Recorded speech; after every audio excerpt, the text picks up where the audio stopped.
Are we live? Are we live? I think we're live. What's up, everybody? Welcome to what day is today? Wednesday? Where are we at in the week? We're officially at the midway point. You've gotten over the hump. Kudos to you.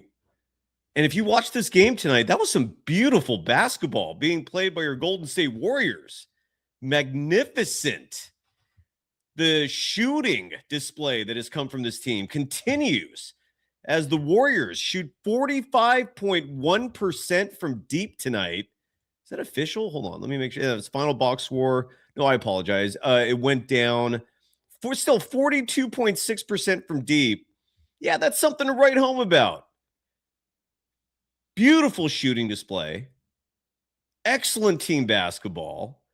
The Warriors bench, second in the NBA, continues to show why. This was beautiful. And then you have the haters of the world, like a new world is happening, saying great things happen when Kuminga sits against shitty teams. Sure, if you're gonna go there, let's also add some context. The Utah Jazz are awful. If they play like this Friday against Detroit and Kuminga's out, yeah, write that. Please do. If they're Phoenix next week and they're playing like this, or the Lakers, please say, please espouse this level of ignorance. I beg. But tonight, this was awesome. This was a fun style of ball. The Warriors have pieces on this team which bring value. Guy Santos. We've been a part of the Guy Santos fan club from day one. DeAnthony Melton. Been telling you folks from day one, this guy is legit. Moses Moody entered tonight's game shooting 45.5% from deep in the month of January. That's before tonight when he was 5 of 9 from deep. Steph's getting help. Draymond needs to stop shooting three-point shots.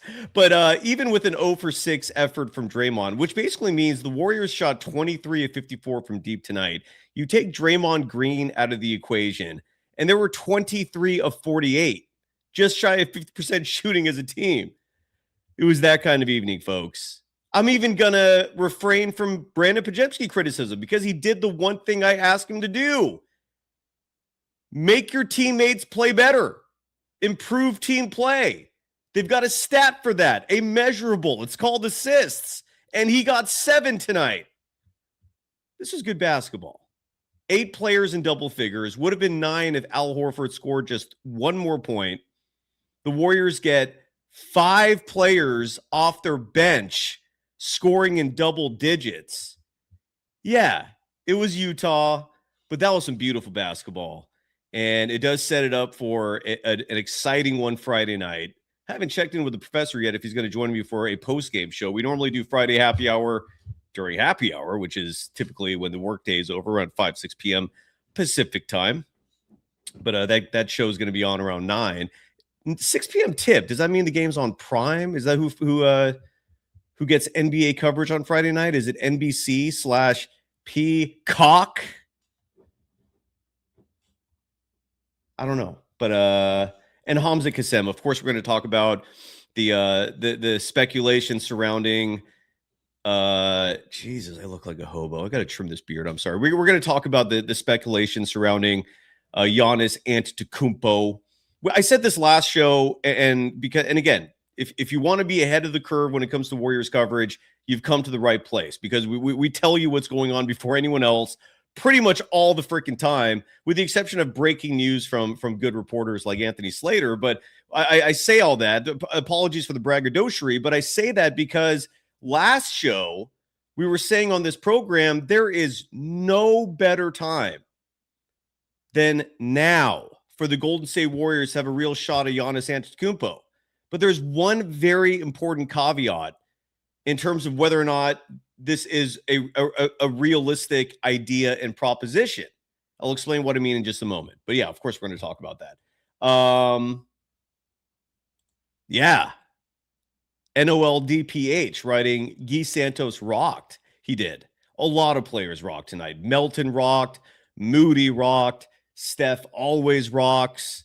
Even with the 5 turnovers, still. I mean, the Warriors put on a clinic tonight of a classic beatdown in Mormon country. 140, 124, the final. Your Golden State Warriors victorious. They improved to 27-22. They split the 4-game road trip. Let's talk about it. If you want to come on the program, you're welcome as always. That even includes that one putz at the very beginning who said that great things happen when Kuminga does not play. Come on the show. Let's talk about it. I dare you. I double dog dare you. Bring some spice to this program. We could use some dissenting voices. We could use some good, healthy discourse. Why not? It makes for good programming. I want everyone to join the show. Just the link will be posted in just a second. We're talking Warriors. They're heading back home after 2-2 road trip. This is a fun brand of basketball that they're playing right now. If anything, it excites me for Kuminga coming back. And yeah, maybe Giannis is on the table. I'll explain why I have slight reservations about that. But again, there has never been a more opportune time for your Golden State Warriors to get Giannis Antetokounmpo. It's very realistic. We'll talk about it. This program's called The Golden Days. We're coming to you live from our studios in West Sonoma County. My name is Cyrus Saatsaz. We're powered by FanDuel. Incredible title sponsor because I love gambling responsibly.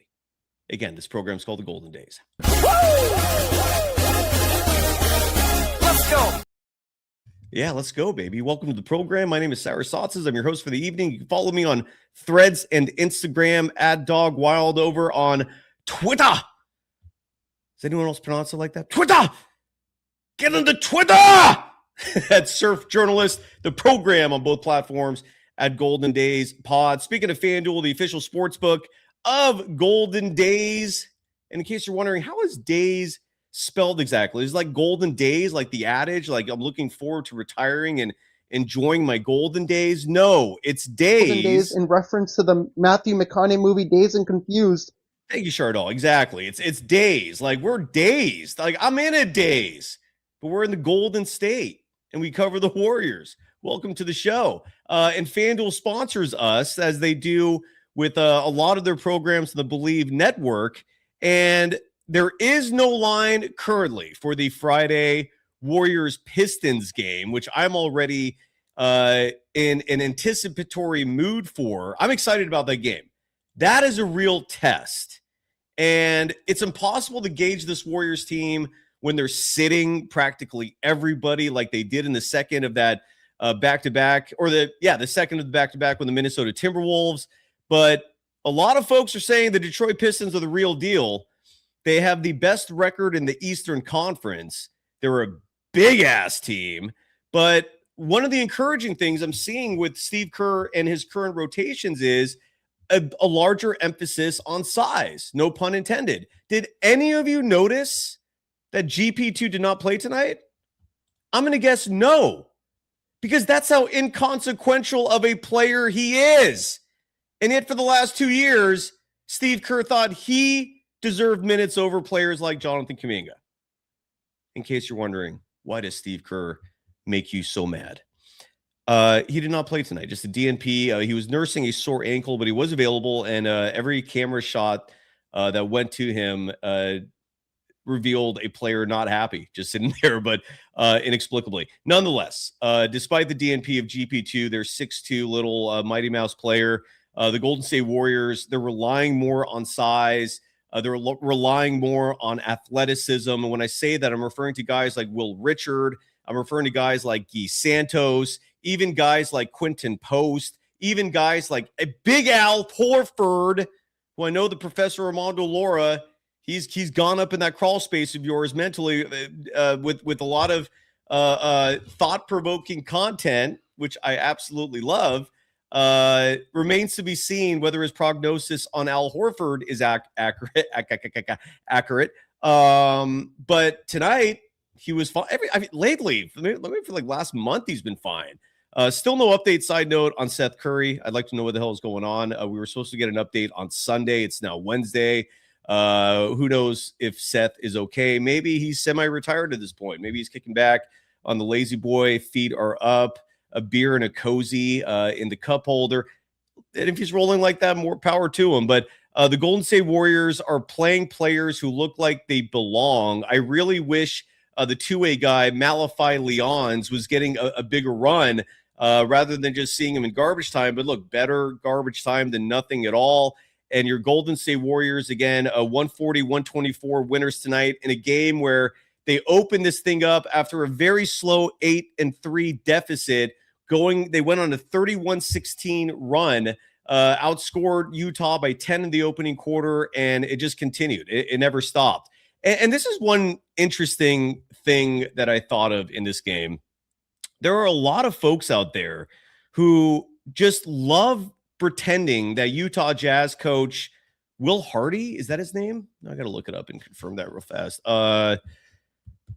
You ask anyone who covers basketball or just talks about basketball, and the immediate assumption is Will Hardy, bright young mind. He's going to be a great coach in this league. How the F do you know that? Results matter. The Utah Jazz don't look like a well-coached team, side note. Lauri Markkanen, if he's miserable in Utah, great. You pick that. Live with your choices. He was emphatic and like, dude, Utah reminds me of my home of Finland. Yeah, well, the franchise, I don't know if they remind you of your fond memories in Finland, but they are a downtrodden organization. And why does Will Hardy get so much credit? Because he looks the part? I can't think of another reason. I mean, he was an assistant on that Celtics team. Great. Million assistants out there. And if they're tanking, like some people in the chat say, well, that's a whole other story then. If you're intentionally losing, then all right. But usually coaches don't just go along with that. Maybe they are. And if they are tanking, how many years in a row are they going to take? At what point are we going to actually see this team start trying to win? Next year? Is next year the year they're going to try? Courtesy of FanDuel, by the way. Again, no line for the Wednesday game, but I do want to look up real fast what the latest odds are on your Warriors to win the championship. And if the wins total has been updated, the odds right now for the Warriors to win the title, the last time we looked at this, it was plus 25,000. That's 250 to 1 odds. And currently, the odds got better. It moved up to plus 12,500. Some folks are feeling good about the Warriors. What that usually means when that line moves as drastically as it did, it means some folks are putting money down on your Golden State Warriors. Some people think those odds are good enough to take a small risk. Throw a small flyer out there on your dubs. Last time we looked at the OU on wins for the Golden State Warriors, it was 42.5. No line currently. And again, no line for the Friday game. But tonight's FanDuel player of the game, the leading scorer for your Golden State Warriors was Stephen Curry with 27. However, I hope you folks were okay with me anointing the honor tonight. In my humble opinion, I don't know how you cannot give the award to Moses Moody. There was one possession in this game. It was early on where Moody, I think, collected 2 or 3 offensive rebounds off his own misses. Dude looked like a power forward out there, just snagging boards. I rarely have I seen that side of Moody before, being aggressive on the glass.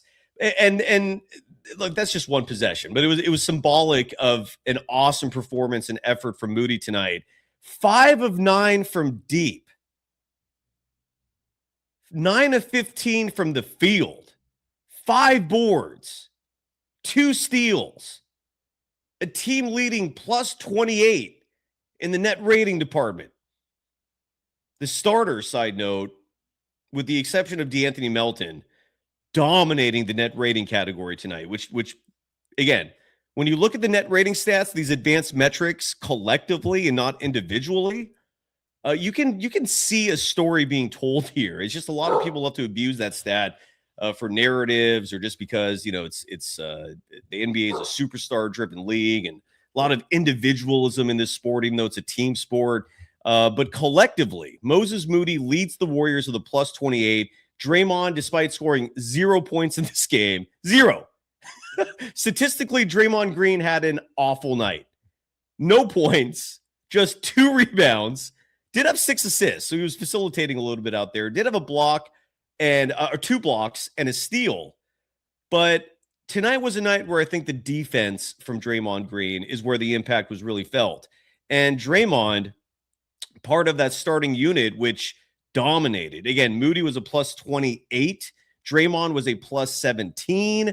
Al Horford was a plus 22. Pajemski was a plus 16. Steph was a plus 16. And the one other Warriors player in double digits in net rating on the positive was DeAnthony Melton with a plus 13. If you did not watch this game, side note, there was a possession, I believe, late in the third quarter where DeAnthony Melton almost got away with an unbelievable block on a fast break where he came out of nowhere, showing both speed and hops. And the takeaway from that one possession was whatever's been ailing this guy in terms of the knee, it's healed.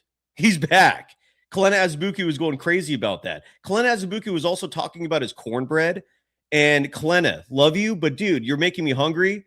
I mean, like I'm sober and I'm getting the munchies with all your talk about the cornbread and cornbread waffles. God damn it, I'm hungry. I want some. You're giving me the munchies, man. But Kalena was going nuts about that block, which was technically a foul, but it was just aesthetically so pleasing in terms of showing just DeAnthony Melton how far he's come from that torn ACL. He's back, folks. I don't know where the minute restriction stands. I imagine it's still there.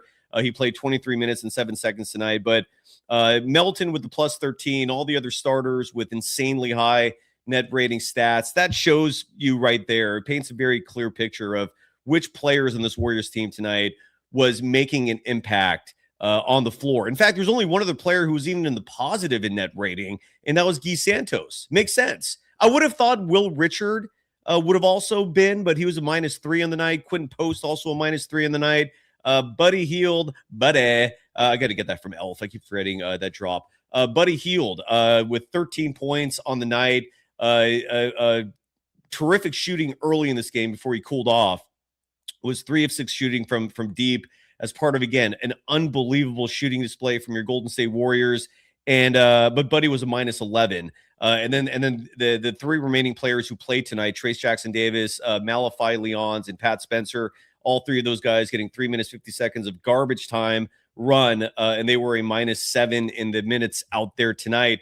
But entertaining ball. If you love the sport of basketball, generally speaking,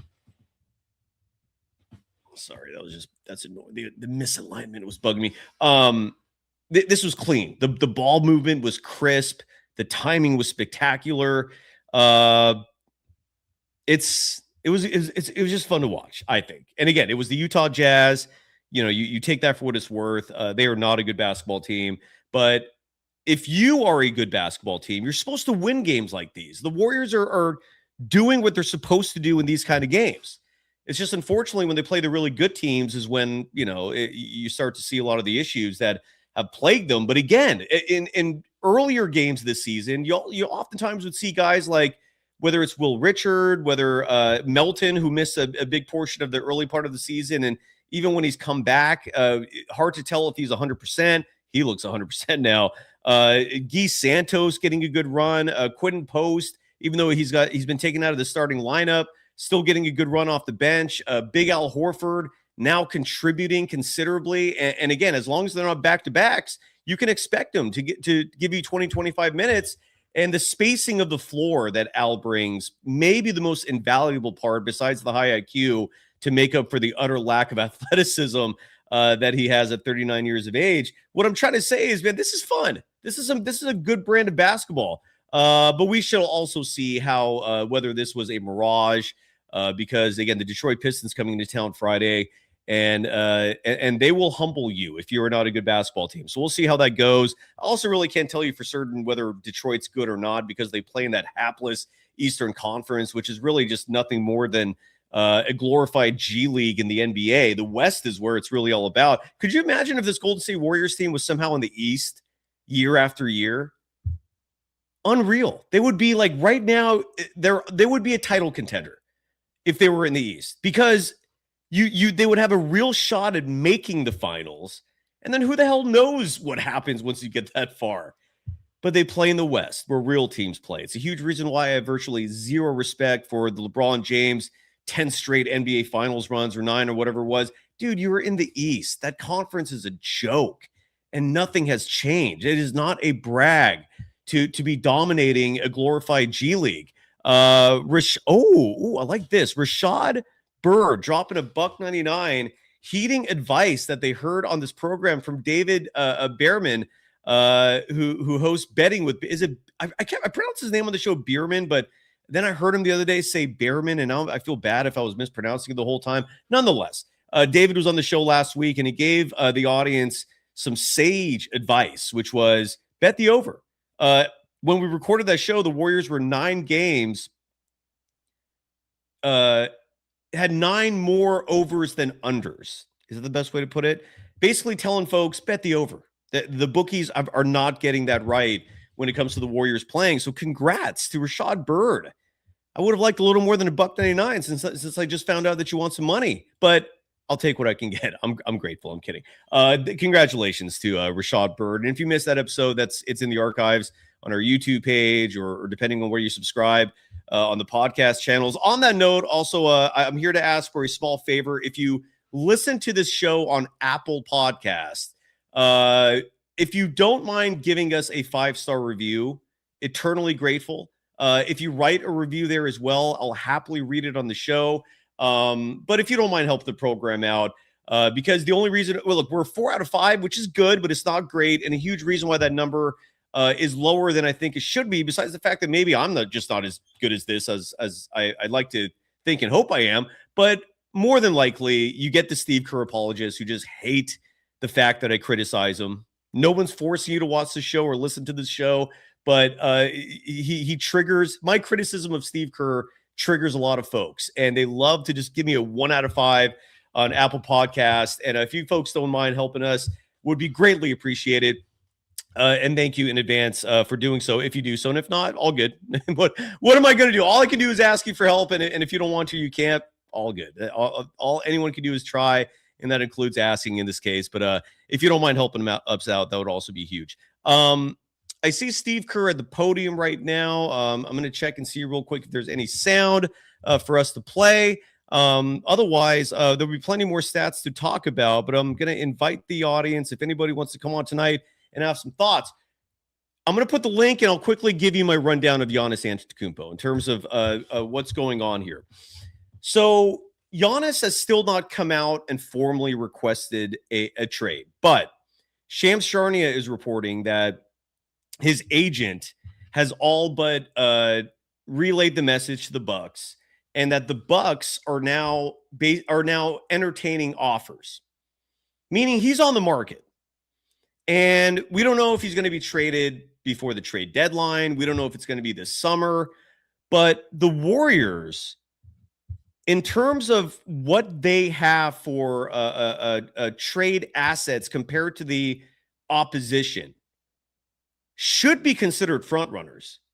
Because, and the reason why I say that is because if San Antonio was in the mix, I think the Warriors would be in trouble.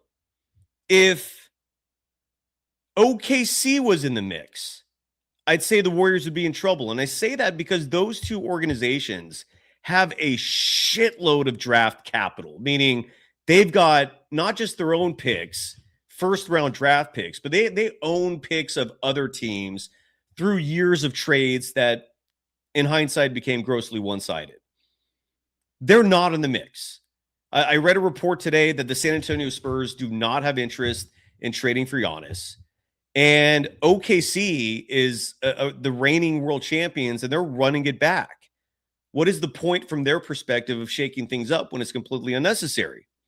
So in terms of other teams out there with resources who also, and this is the vitally important variable to consider, and it's why I think you should keep your hopes down a little bit on this. I could be wrong. And again, there has never been a more opportune time for the Golden State Warriors to get Giannis. But the reason why I ask folks to temper expectations, there's 2 reasons. One is we don't know what the Houston Rockets want to do. Like, we haven't heard their name in trade speculation regarding Giannis Antetokounmpo. We don't know if they're interested in him, but if they are, they can outbid the Warriors easily. And what I mean by that is they can go to the Bucks and offer more draft picks and better young assets in the form of either Jabari Smith Jr.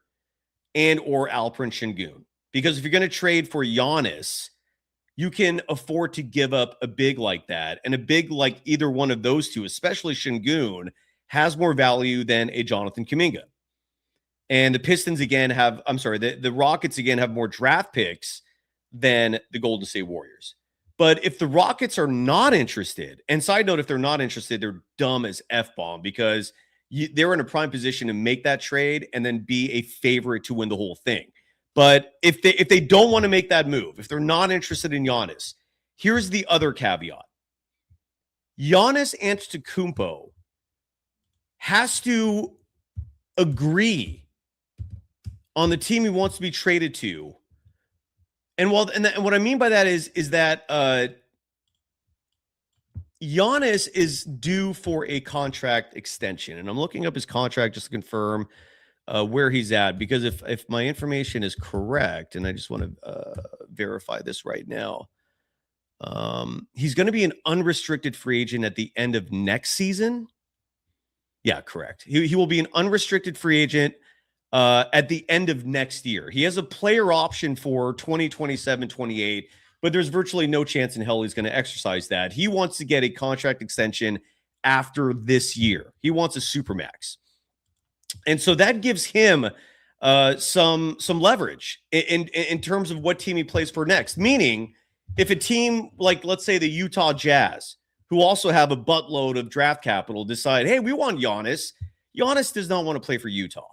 And so it would likely be a 1-year rental where you're giving up all these assets. And then Giannis, if you're forcing him to play for a team like Utah, will just easily say him out and then pick whatever team he wants to sign for on his own volition. And that's important because while the Warriors have a shitload of leverage in terms of assets, because they can literally make a trade that centers on a Kuminga, Jimmy Butler to make the dollars work. Maybe you throw in a Brandon Podziemski, and let's say the Bucks tell the Warriors 4 first rounders. You do that, he's yours. We got a deal, right? Let's say that happens, and the Bucks and the Warriors have that conversation. Or maybe maybe the Warriors also have a second deal where they're also are trading Kuminga to Miami so they could bring back Wiggins as well and just be completely set up for a title run this year right now, right? Here's why I'm not holding my breath is we don't know if Giannis wants to come here. We have no idea. And that to me is probably the biggest holdup to the Warriors getting Giannis Antetokounmpo. Does Giannis want to play for the Golden State Warriors? If the answer to that question is yes, this might happen. We might see Giannis Antetokounmpo in a Warriors uniform in the next week or so. The trade deadline, February 5th. That is a week from tomorrow. If Giannis tells the Warriors, okay, so Steph's turning 38, Draymond's turning 36, Steve Kerr's the coach. Miami looks a little better, or New York looks a little better. He also maybe wants to stay in the East because he knows how much easier it is to succeed in the East, right? That's another important part of the equation here. We don't know that part. And we likely will not know that part until either we see a trade happen or Giannis, in some regard, leaks that information publicly. So, and again, G4M, I agree with you that in the past, Giannis has said he loves Steph, but is that enough? Because here's what I imagine Giannis is thinking when he sees the Warriors. A, Stephen Curry, I love you too, but Steph, you're 38, 39. I'm not going to do a Giannis impression ever again. Forgive me. But so Steph's age might play a part in this, and do not disregard the Steve Kerr faction. Meaning, players do not flock to the Warriors so they could get the second fiddle treatment from the head coach, who has a clear love and adoration for Steph and prioritizes him over everyone else by a long shot. That makes me skeptical. And side note, if in some regard it comes out that Giannis decided, yeah, the Steve Kerr part of that, that's not something that I want to get in the mix with. If that comes out, I would love to know what you Steve Kerr apologists think then. I'm not saying that's true. I have no idea, but I can't sit here and disregard that as a possibility either. So to me, that's my reservation for Giannis Antetokounmpo coming to the Golden State Warriors. If Giannis wants to come here and he's cool with the fact that maybe in a year or two, he's the only good piece in what could turn into otherwise a complete rebuild, great. But if Giannis has reservations and he doesn't want to play for the Warriors, there's nothing you could do at that point. You're no different than the Utah Jazz. You have a shitload of draft picks. You have some young pieces. He doesn't want to be here. And we'll find out. We got a week. We'll see. And for the best ever who writes, well, Giannis can always bounce once his current contract is up. The part you're ignoring is the Warriors front office will not give up 4 first-round picks. I don't think they're giving up 3 first-round picks. They might give up 2, but I don't think that's enough for Milwaukee. And they're not going to give up the farm for a 1-year rental. Like, that's not happening. That's why the part with Giannis wanting to be here is insanely important, because he will be a free agent in a year and change. And the Warriors, again, their front office is cognizant enough to understand that this is the end of the road. And those draft picks that they own carry a shitload of value, if for no other reason, just for yourself. So you can rebuild with the same way you built this dynasty in the first place, with fantastic drafting. So that's where we are ultimately with Giannis Antetokounmpo. Now, again, this moment in time right now, we're recording this on January 28th. Happy birthday, Mom, by the way. My mom, it's her birthday. We went out celebrating last night. Fantastic establishment, side note, in Novato, California, real name of a city. I was born there. We had dinner there at a place called the Boardroom. Classy joint, recommended. Happy birthday, Mom. And I'll send you a text. I just realized I haven't even reached out to you yet. Sorry, I'll send you a message after the show. What did I bring up the Boardroom in Novato and my mom? I don't know. What I was trying to say here is, I remember now. I was bringing up the date. It's January 28th. And on January 28th, 2026, this right now is the best chance that the Warriors have at this point in time to get Giannis Antetokounmpo. Because I don't know how high the demand is. His injuries are, I think, lowering his value just a smidge, enough for the Warriors to be even bigger favorites. I don't know what the Knicks can offer.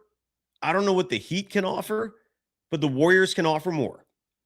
And it's just going to come down ultimately, I think, to, does Giannis want to be here?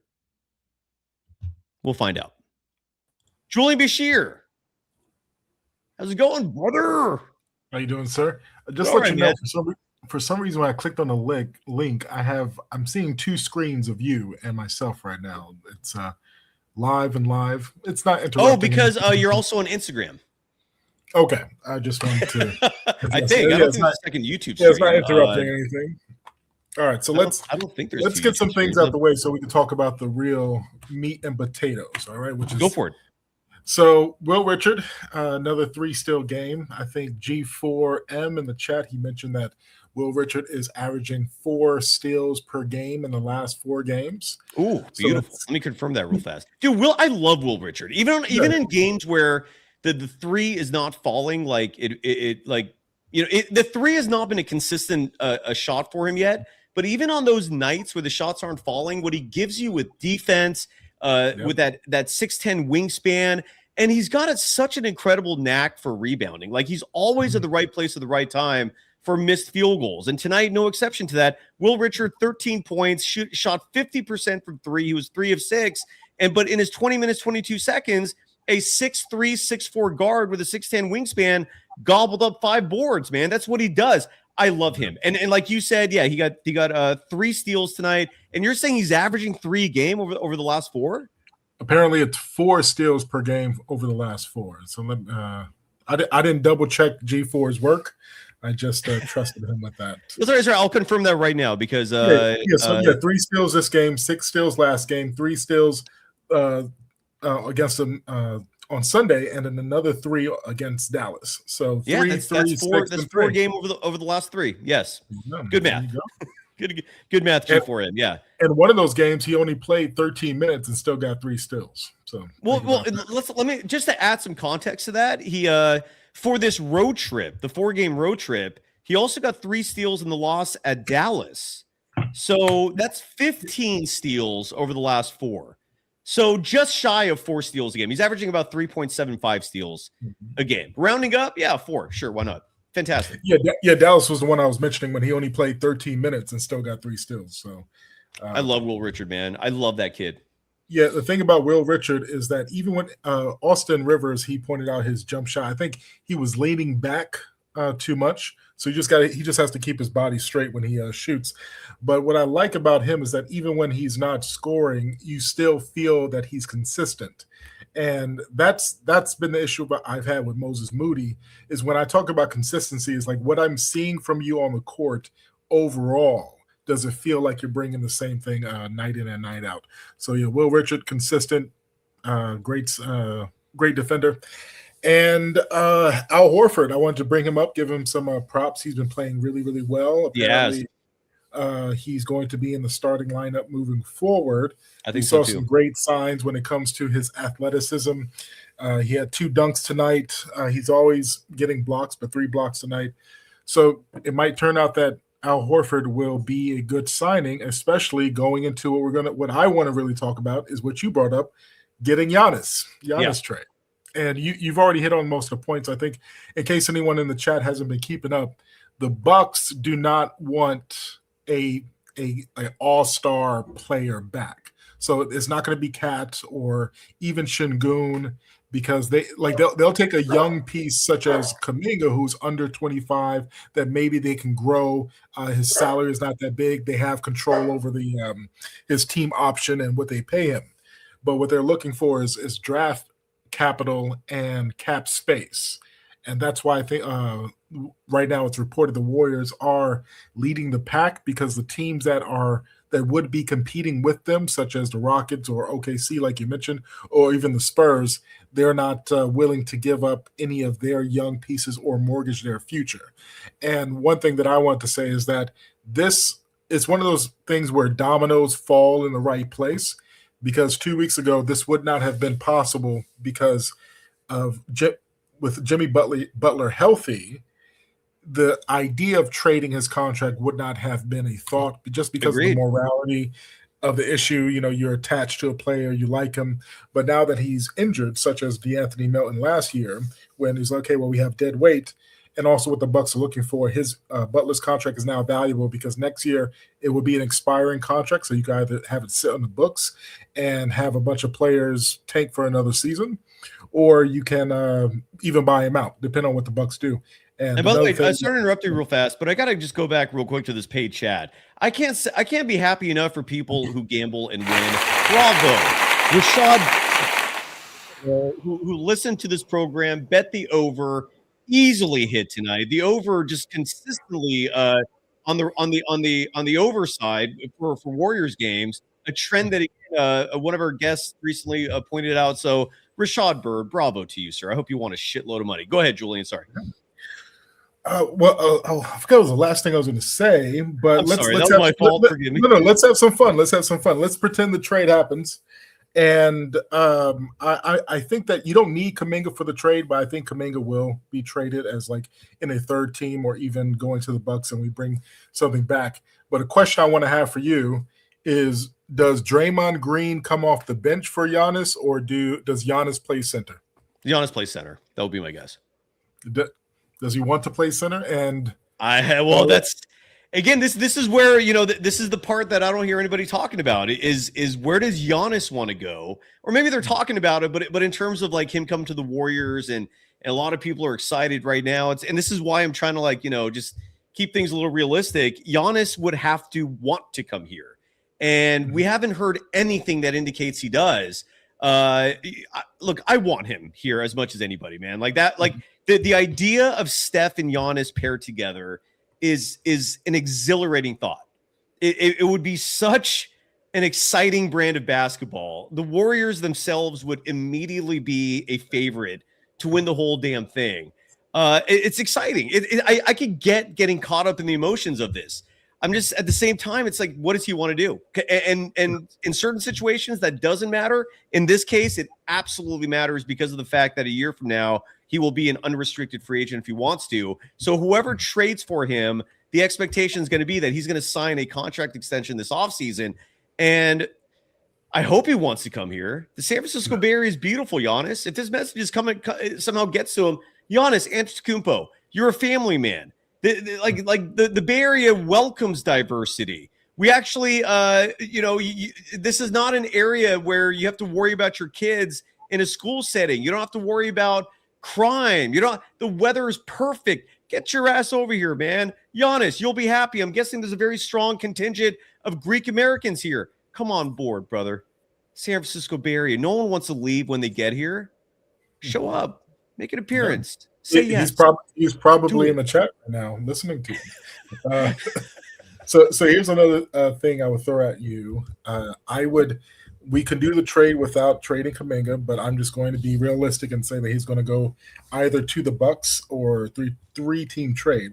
But I pulled up something so we can throw in Kuminga and Podziemski. Oh, I want to talk about Podziemski because I said if we get Giannis and we keep Podziemski, I think that would be the only thing that ruins us from getting to the finals is playing Podziemski at the 2 guard in the playoffs and getting run. Here's another side note. Austin Rivers, he told Anthony Edwards when he took his mic off, he said that he would give Podziemski 20 right now.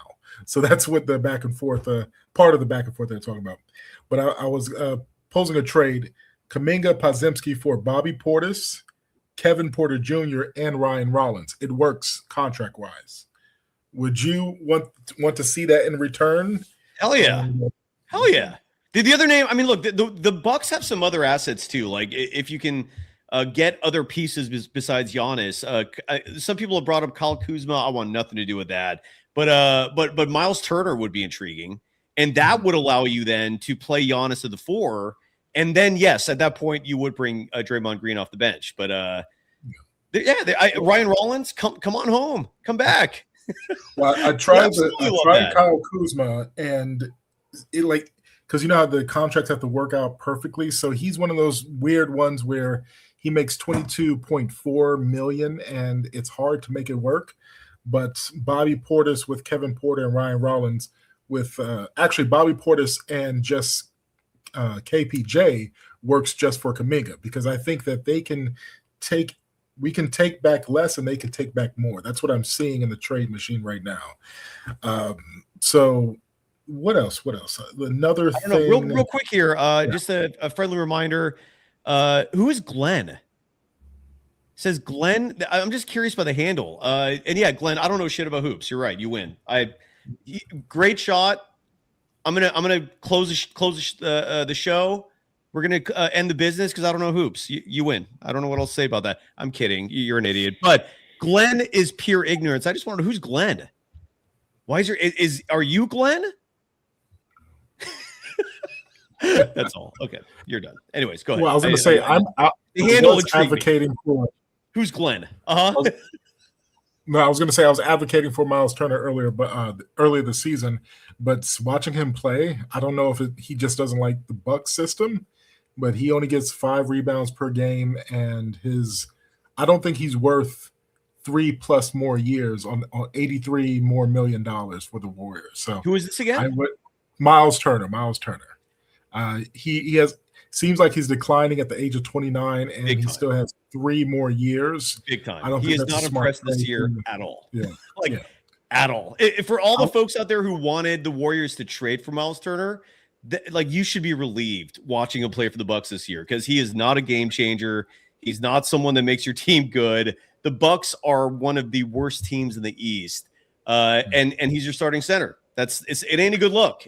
Clearly, he needs to be in the right system, in the right place, and needs to be in a supporting role, not someone you rely on, because the moment you do that, they suck.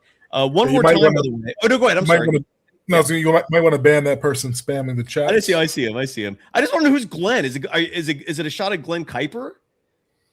Because now it's saying Glenn is AIDS. Who's Glenn? There's no Glenn on this show. I just want to just make some sense, damn it. If you're going to take some shots, make some sense.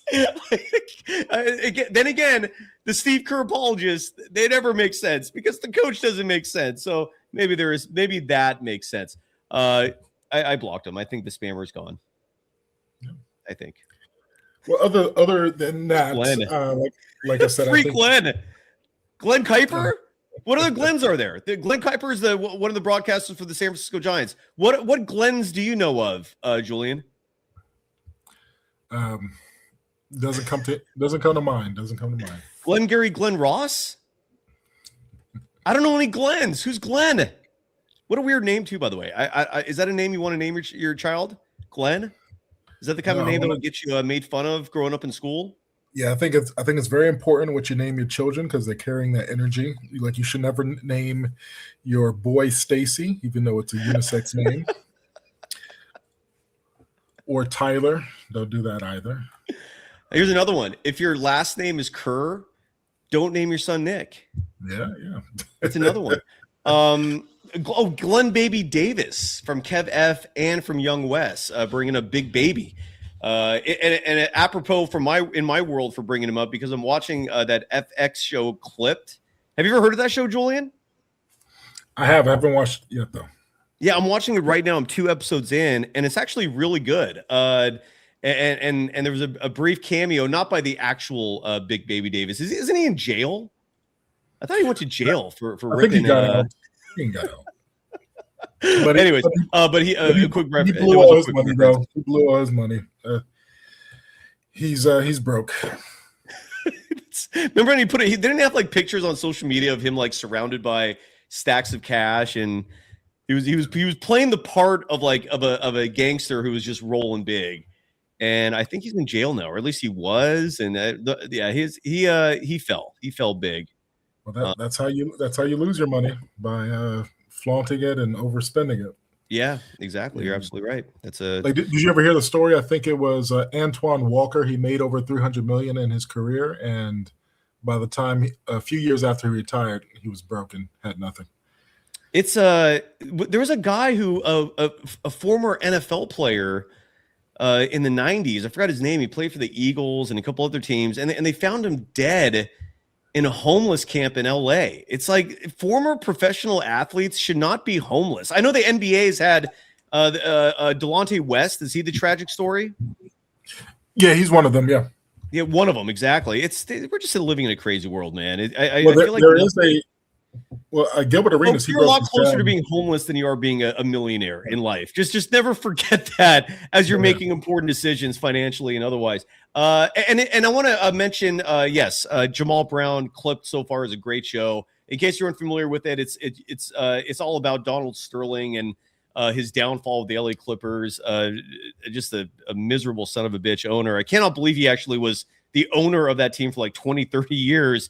Yet he was. And it took him being exposed to these tapes where he was just espousing all this like ignorant, racist bigotry. It was really bad. But we're talking about Giannis. He was smashing a black woman too. It was a black woman that his sugar baby that told on him. Correct. And she's a huge part of it. She's played by Cleopatra Coleman. The actress is doing a phenomenal job playing that role. Half black, half Mexican. And I only know that because that actually was brought up in the show, and it's kind of important because you're right. Donald Sterling is just racist trash. It's a crazy show. I strongly recommend it. I'm only 2 episodes in. I think it's a 6-episode run. Ramona Shelburne is an executive producer, and I'm hoping to bring her back on right after. I let her know that I'm 2 episodes in and I loved it, and she was stoked to hear that. So Don't trust those gold diggers. As soon as you offer them a check, yeah. I'm pretty sure someone offered her something nice to spill the beans. Yeah, there you go. And again, one more time, Giannis Antetokounmpo, the Bay Area. It's a beautiful place. Just take a it's not even a big risk to decide to pack up and move west to the beautiful San Francisco Bay Area. And look, I've only got one message for you, Giannis. Just get your ass over here and say yes to a trade to the Warriors. Okay. Do it. Do it. All right. Do it. Okay, do it. Do it. Do it. I want Giannis to have one demand to accept the trade, which is he will not play with Podziemski. That's my request. Play with who? Podziemski. He would. That question. Like he's him and his agent are on a call with Lacob and Dunleavy and Giannis tells him that he goes Joe I love San Francisco. I said I wouldn't do the impression. I'm sorry. He goes, Joe, I love the San Francisco Bay Area. I don't know about the Podziemski guy. Can you include him in the deal? I'll say yes. Just include him in the deal. I don't want to play with that guy. Could you imagine if that happened? Yeah, honestly, that's my only fear because I think if we trade for Giannis and Steve Kerr can mess up these lineups and we'll end up losing in the Western Conference Finals or second round, and we'll know exactly where to point at just the small ball lineup. I want things to be cleaned up if we trade for a big piece as well, which is we have to offload some of these guards and start playing some of our better guys. Like you mentioned, we are playing better rotations, but there's just something about Pods that I feel is going to be abused in the playoffs. And he's talking smack to every team. And that's weird. That part's weird. The he word did that is tonight too. Did you see that at the beginning? Yeah, he did. The word is getting out. And the NBA is a small group of players. They're really close. Same thing with retired players. The word is getting out about Pods, and it's not going to turn out pretty for the Warriors. It's like even if you're a really good player, I've never been one to support just the like puffing out your chest kind of an attitude like that. Like, what's the point? Like what are you getting out of that? Like why like in what world is poking any bear a wise thing to do? Are there exceptions to that? Absolutely. Draymond Green has mastered the art of mental warfare. Kobe Bryant was an all-time great who would beat you in that aspect. You're not gonna get a mental edge over a guy like Kobe or Michael Jordan, one of the all-time greats. Brandon Podziemski, you better shut your mouth, man. Like I guess you missed it in the first quarter. Like he was barking. I couldn't tell if he was talking shit to the Utah bench or to the entire arena. Like I couldn't tell. He was just kind of like just yelling. It's like, you got to slow your roll, dude. Like, don't give people motivation to beat you when you're not that good to begin with. Like, Brandon Podziemski might have a long career in this game as a role player who just does a lot of little things. Like, there's a spot for players like that across the association. You usually end up playing for like 5-6 different teams over the process of your career, but that's who you are. Like, don't talk like you're an all-star, man. It's I respect the irrational confidence, not verbally though. Like, be irrationally confident with your game. Like, don't start talking. Like, don't start yapping your mouth like that. Like, all that's going to do is piss people off, man. And I don't know how that benefits you. I don't get that. Anyways. Yeah, well, I'll let you go. I'll say some good things. If we keep Buddy Hield on this team, it seems like he's hitting that stretch that he's hot. Last year, we got it to start the season. Maybe we'll get it at the end of the season or a playoff run. And I would say my only cross fingers is that somehow we trade for Giannis, still keep Kuminga, and Kerr just has to sit back and not coach and just let these players on the floor and do their thing. Before you go, Julian, and great call, by the way. But before you go, I'm curious to know what your thoughts are on an idea running through my head, which is I actually want to see this team as currently constructed with Kuminga. Like, actually, like, in the fold. I don't think that's a bad team at all. I think if you can convince Kuminga to buy in and be a part of this, and hopefully he can stay on the floor. That is one concern that keeps coming up. Durability is important, man. And this is a huge reason why I wanted Kuminga to get more minutes early in his career so that by now we know what the hell he is. We still have no clue. It's crazy.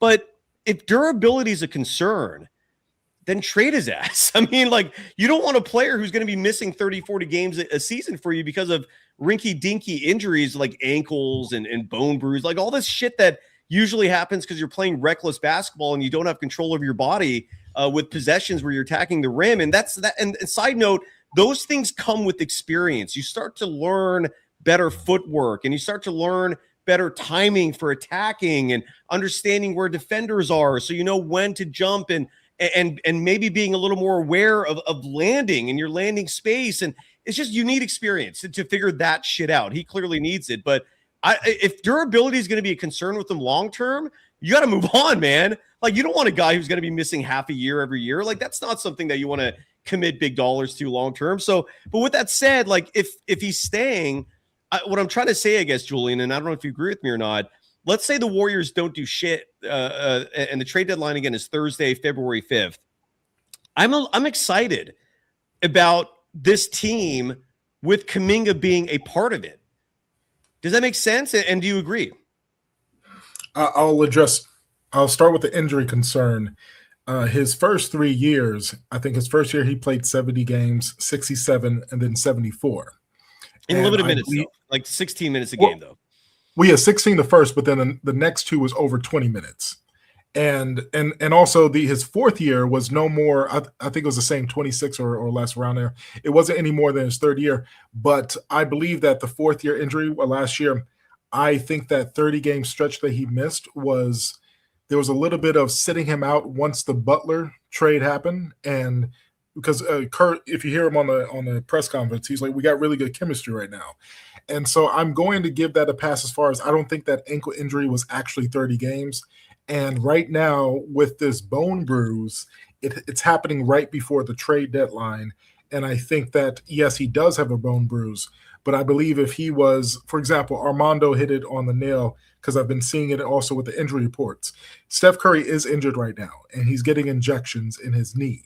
And I believe if Kuminga was that kind of 30 million plus player that we're counting on you to win games, he would be playing right now with just getting some injections or a stabilizer. So right now we're in that mode where, yeah, he's getting some injuries, but the circumstances of how extended they've been and him pushing himself has been part of the whole situation, whether Kerr is going to play him or not, or what's happening in the front office. Right. Will he or will he not be traded? But if say we did nothing in the trade deadline and he comes back, if he plays the Jimmy Butler minutes, I don't think we are a championship contender because we weren't a contender with Butler, but it will be a fun brand of basketball to watch. Like this game tonight, it was boring, but you can see that we have a lot of smart guys on the team. I'll say that. We have a lot of guys that understand the pass, like with Gee, Melton, Horford getting healthy, Will Richard looking amazing. And hell, I'll even throw Pods in there if Kerr can commit to him as the backup point guard, not the starting shooting guard. And the starting two, that's ridiculous. Yeah, I don't like that. I don't like the straw. I think Pods is a straw that stirs the drink for Steve Kerr right now. But yeah, if Kuminga came back, I think that we'll still be 6 through 8, a play-in or barely not making it. But it would be a fun brand of basketball to watch, especially to see if when finally Steve Kerr lets go of those chains and you just get that Kuminga that we saw briefly recently in the Raptors game and for 9 minutes in the Mavs game, where pick and roll, drive to the basket, let him take his mid-range jump shots. I see Podziemski taking post-up contested mid-range jump shots all the time. Let Kuminga do that. Let your best athlete do that. If that's his game, play to his game. So if we do nothing and Kuminga comes back, I think we'll still have a good time watching the games. Sounds good. All right, Cy, on to the next guest. Thank you so much for having your platform. Really appreciate it. Have a good night, bro. Of course, Julian. Have a good night, man. Thank you.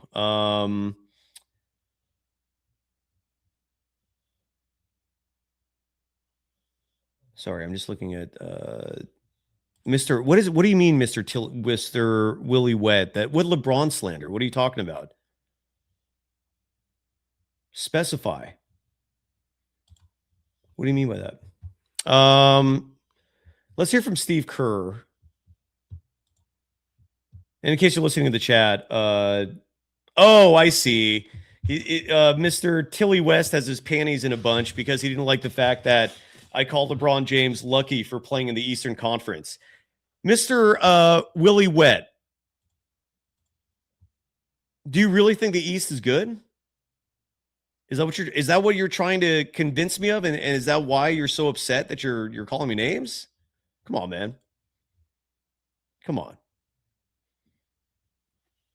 Who the hell did LeBron beat in the Eastern Conference playoffs in any of those years that impressed anyone besides a LeBron James fan? Come on, man. How many finals has LeBron made since he came west? 1 in the bubble? I have that right, correct? Give me a break, dude. Come on. If Stephen Curry was in the Eastern Conference, you would see him in the NBA Finals every year. Difference is he'd have more titles than LeBron.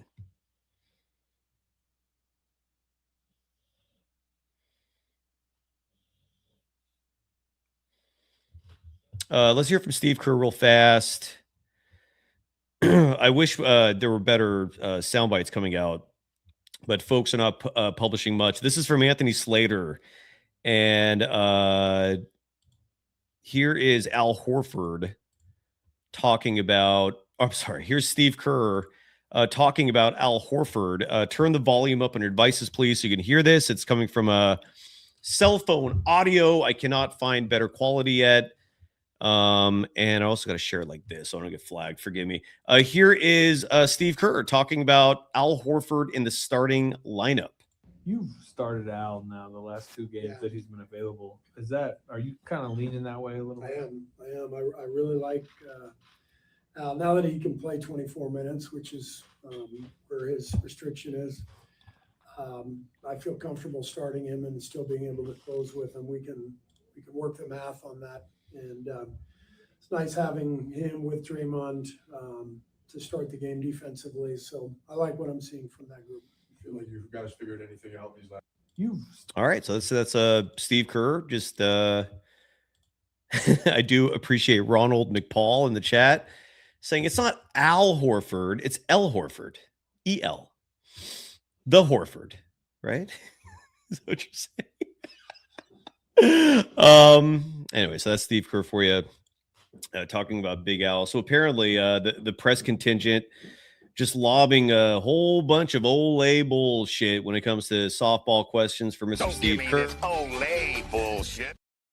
Let's bring on Tim of the city. Welcome to the program, Tim. How you doing? Good. All right, what's it fun? You know, there was 4 trade proposals for Giannis, and that Shams was reporting. You mean and did you see the 4 teams? Or one team with 4 different proposals? What do you mean by that? No, there was 4 teams with each with their own proposal. Do you remember the teams? Because I think Miami and New York are 2 of them, correct? Yeah, Miami, New York, and then I think Minnesota was one of them. You're right. And I'm glad you brought that up. And the Warriors were the 4th team. The Minnesota part of this is a massive wild card. I actually did not appreciate hearing that because I think Minnesota is very stiff competition to get the services of Mr. Giannis Antetokounmpo. Would you agree with that or no? Yeah, it's an enticing offer for Milwaukee, but I don't think it's as enticing for Minnesota because I don't think he really fits their system as well. And even the Warriors, they would be giving up 5 picks, first round. I mean, 4 picks. is what I've heard, but who knows what the final package would involve. Okay, the Shams report. 4's a lot. But yeah, even any more than real quick, sorry to interrupt you one fast, Tim. I just have to bring this up because I see in the chat, the Real Truth 224 in the chat's writing that Brett Siegel and Brian Windhorst are giving me too much hope.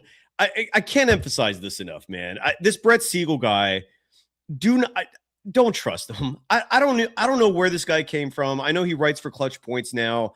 I think he gets like 99% of the information that he espouses in the rumor mill from Tommy Azerly, who I think is the guy that runs Clutch Points. Dude, Clutch Points is the furthest thing from an organization that represents journalistic integrity. Google Brett Siegel. Just do your research on this guy, because I got curious. I'm like, who the hell is this Shams wannabe? Whose side note is not correct on a lot of occasions. Like, I've been monitoring a lot of these folks just to see just whether or not their predictions and their sources and all that bullshit they love to espouse to make them sound like they're relevant on the socials. But this Brett Siegel guy was a basketball manager for, I think, the University of Cincinnati, the college basketball team, meaning he was the guy that would wash the jerseys and the towels and all that shit. He graduates, gets a job at, I think, Bleacher Report for like a year or two, and then he has the job now. That's his entire background. Like, no history in the NBA. He was like a blogger for Bleacher Report, and now suddenly this guy talks like he's the next Shams. And I've seen so many reports of his that are not true. I can tell you with certainty he is not connected.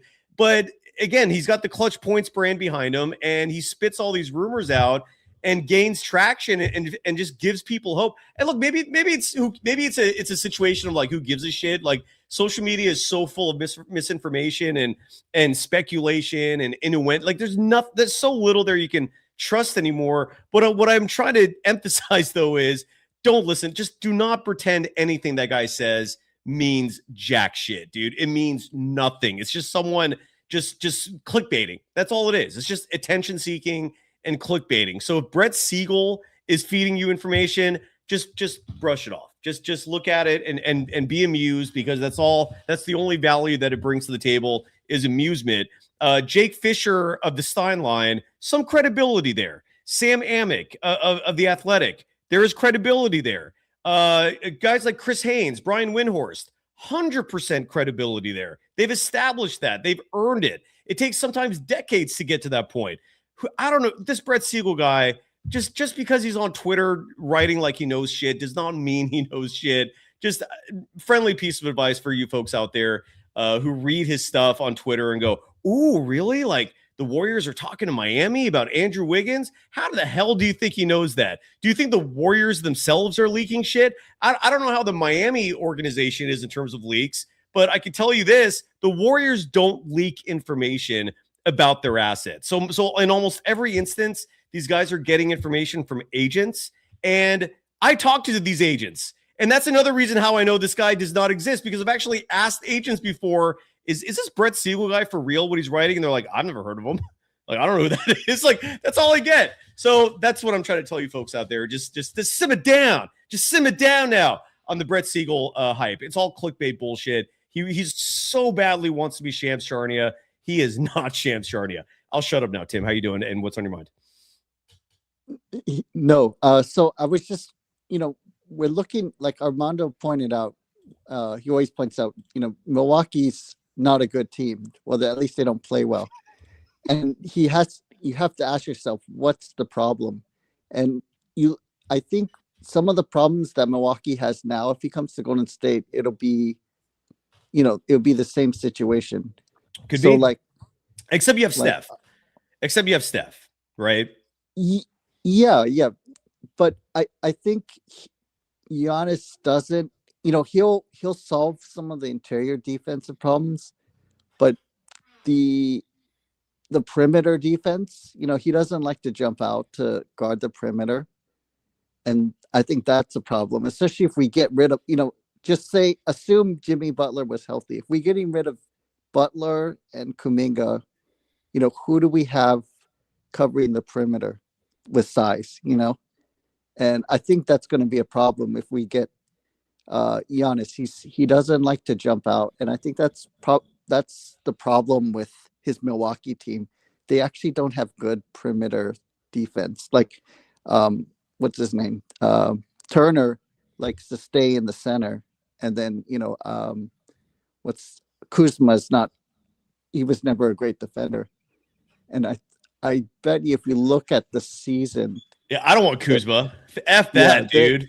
Hell no. Somewhere near the bottom, mid-pack or bottom to 3-point percentage that they allow. I bet you it's it's kind of like I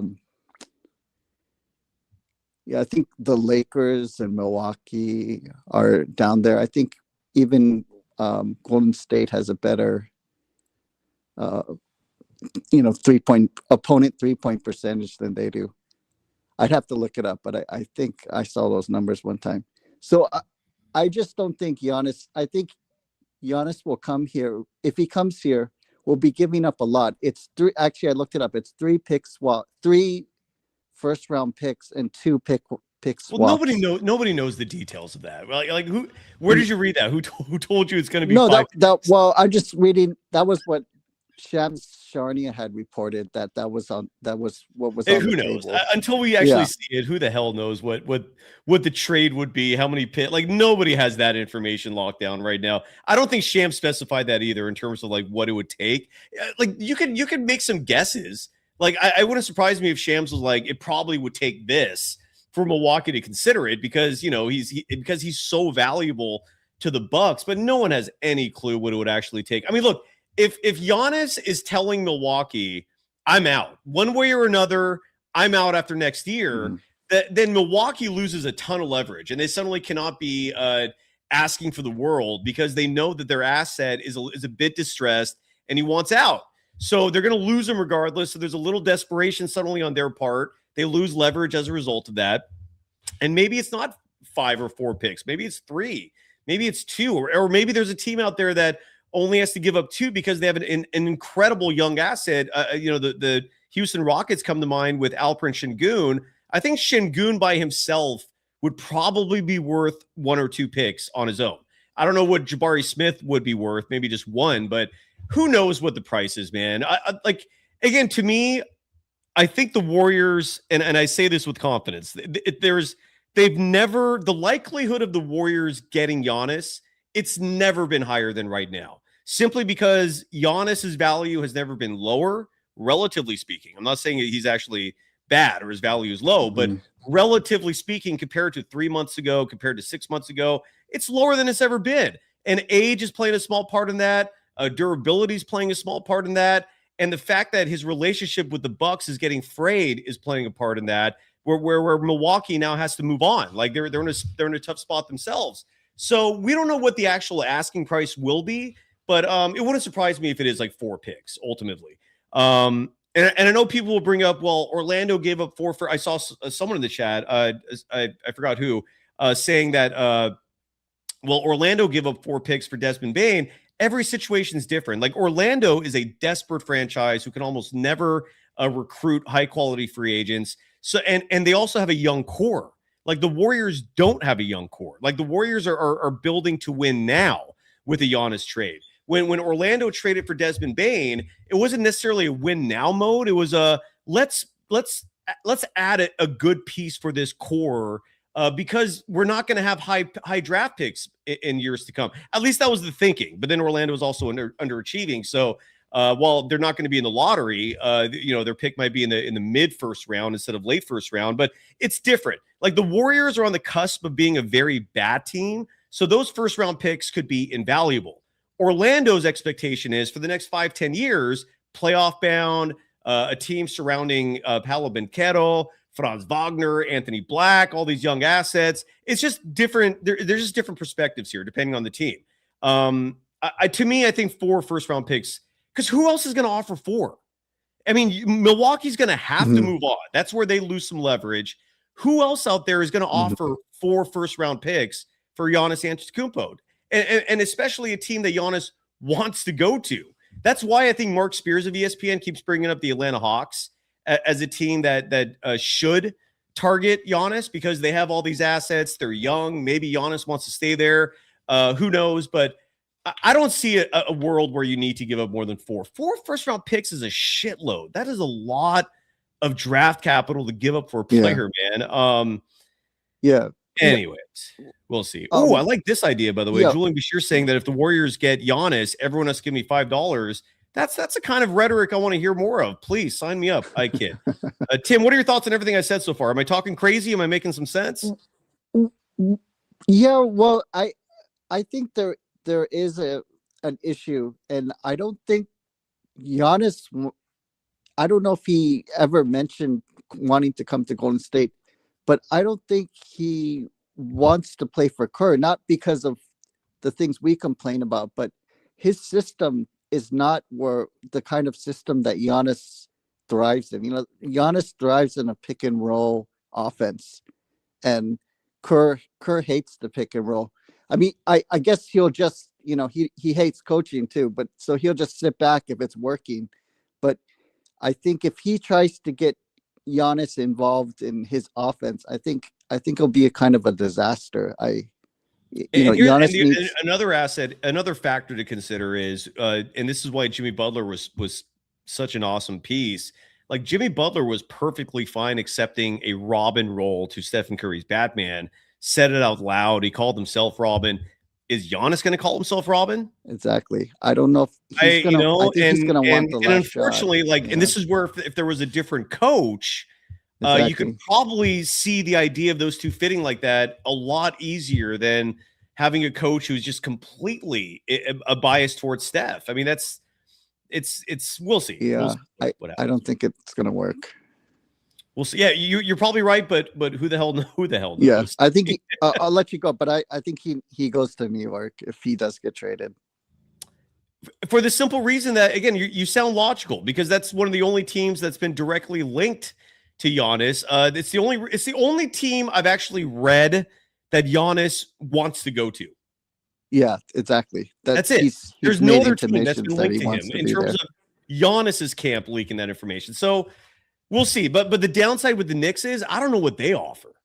Like if my information is correct, like they're a void of future picks. They gave up a lot of their assets to get Mikal Bridges. Side note, in hindsight, what a ridiculous trade that was. They gave up the farm for Mikal Bridges. Yeah. And so I don't know if they have the assets to really blow the Bucks socks off with a deal to get Giannis.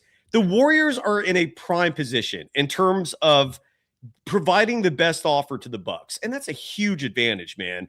We just don't know what Giannis wants.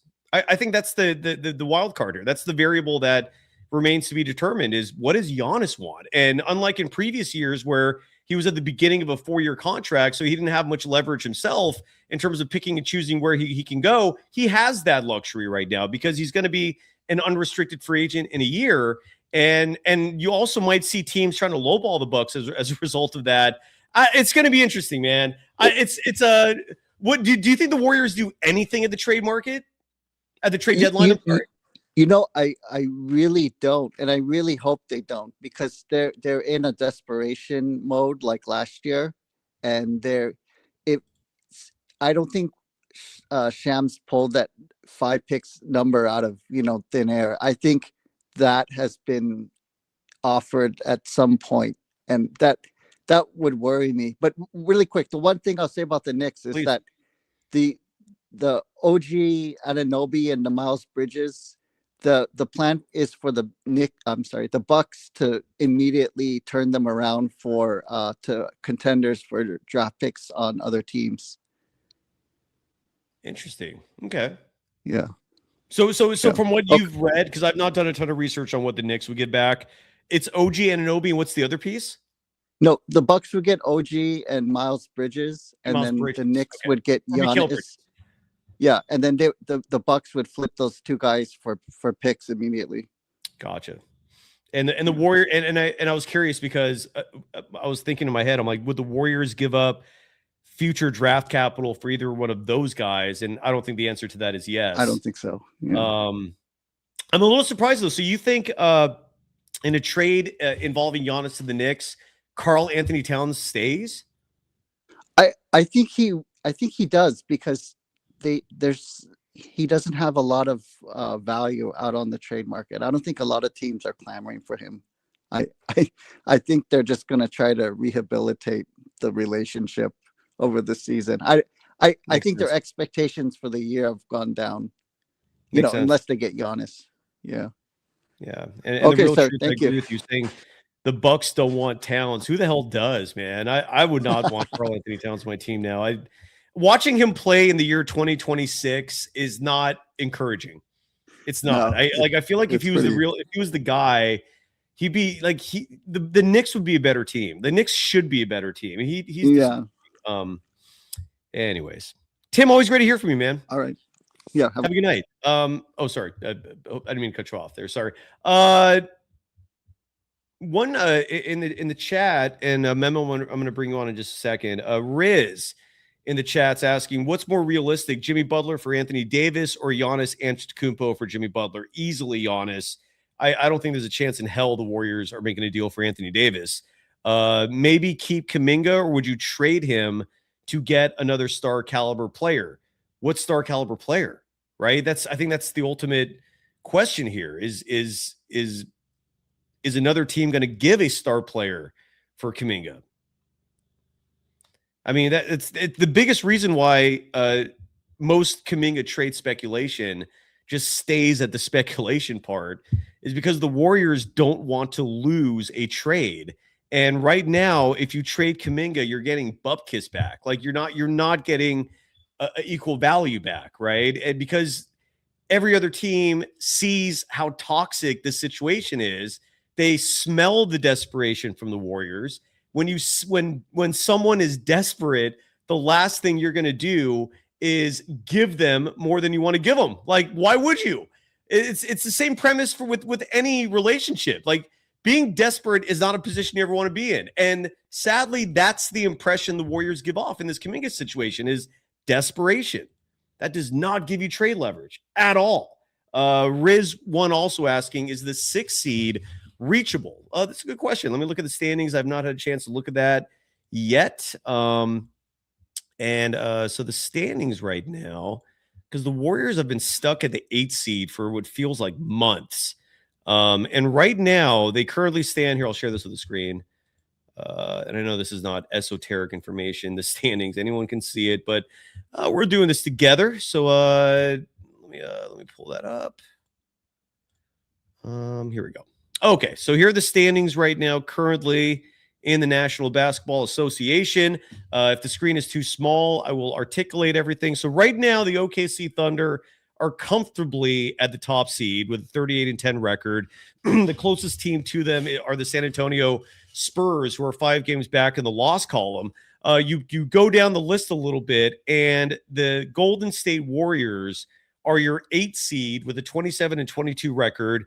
They're 3 back of both Phoenix and Minnesota for the 7/6 seed because those two teams are separated by just half a game.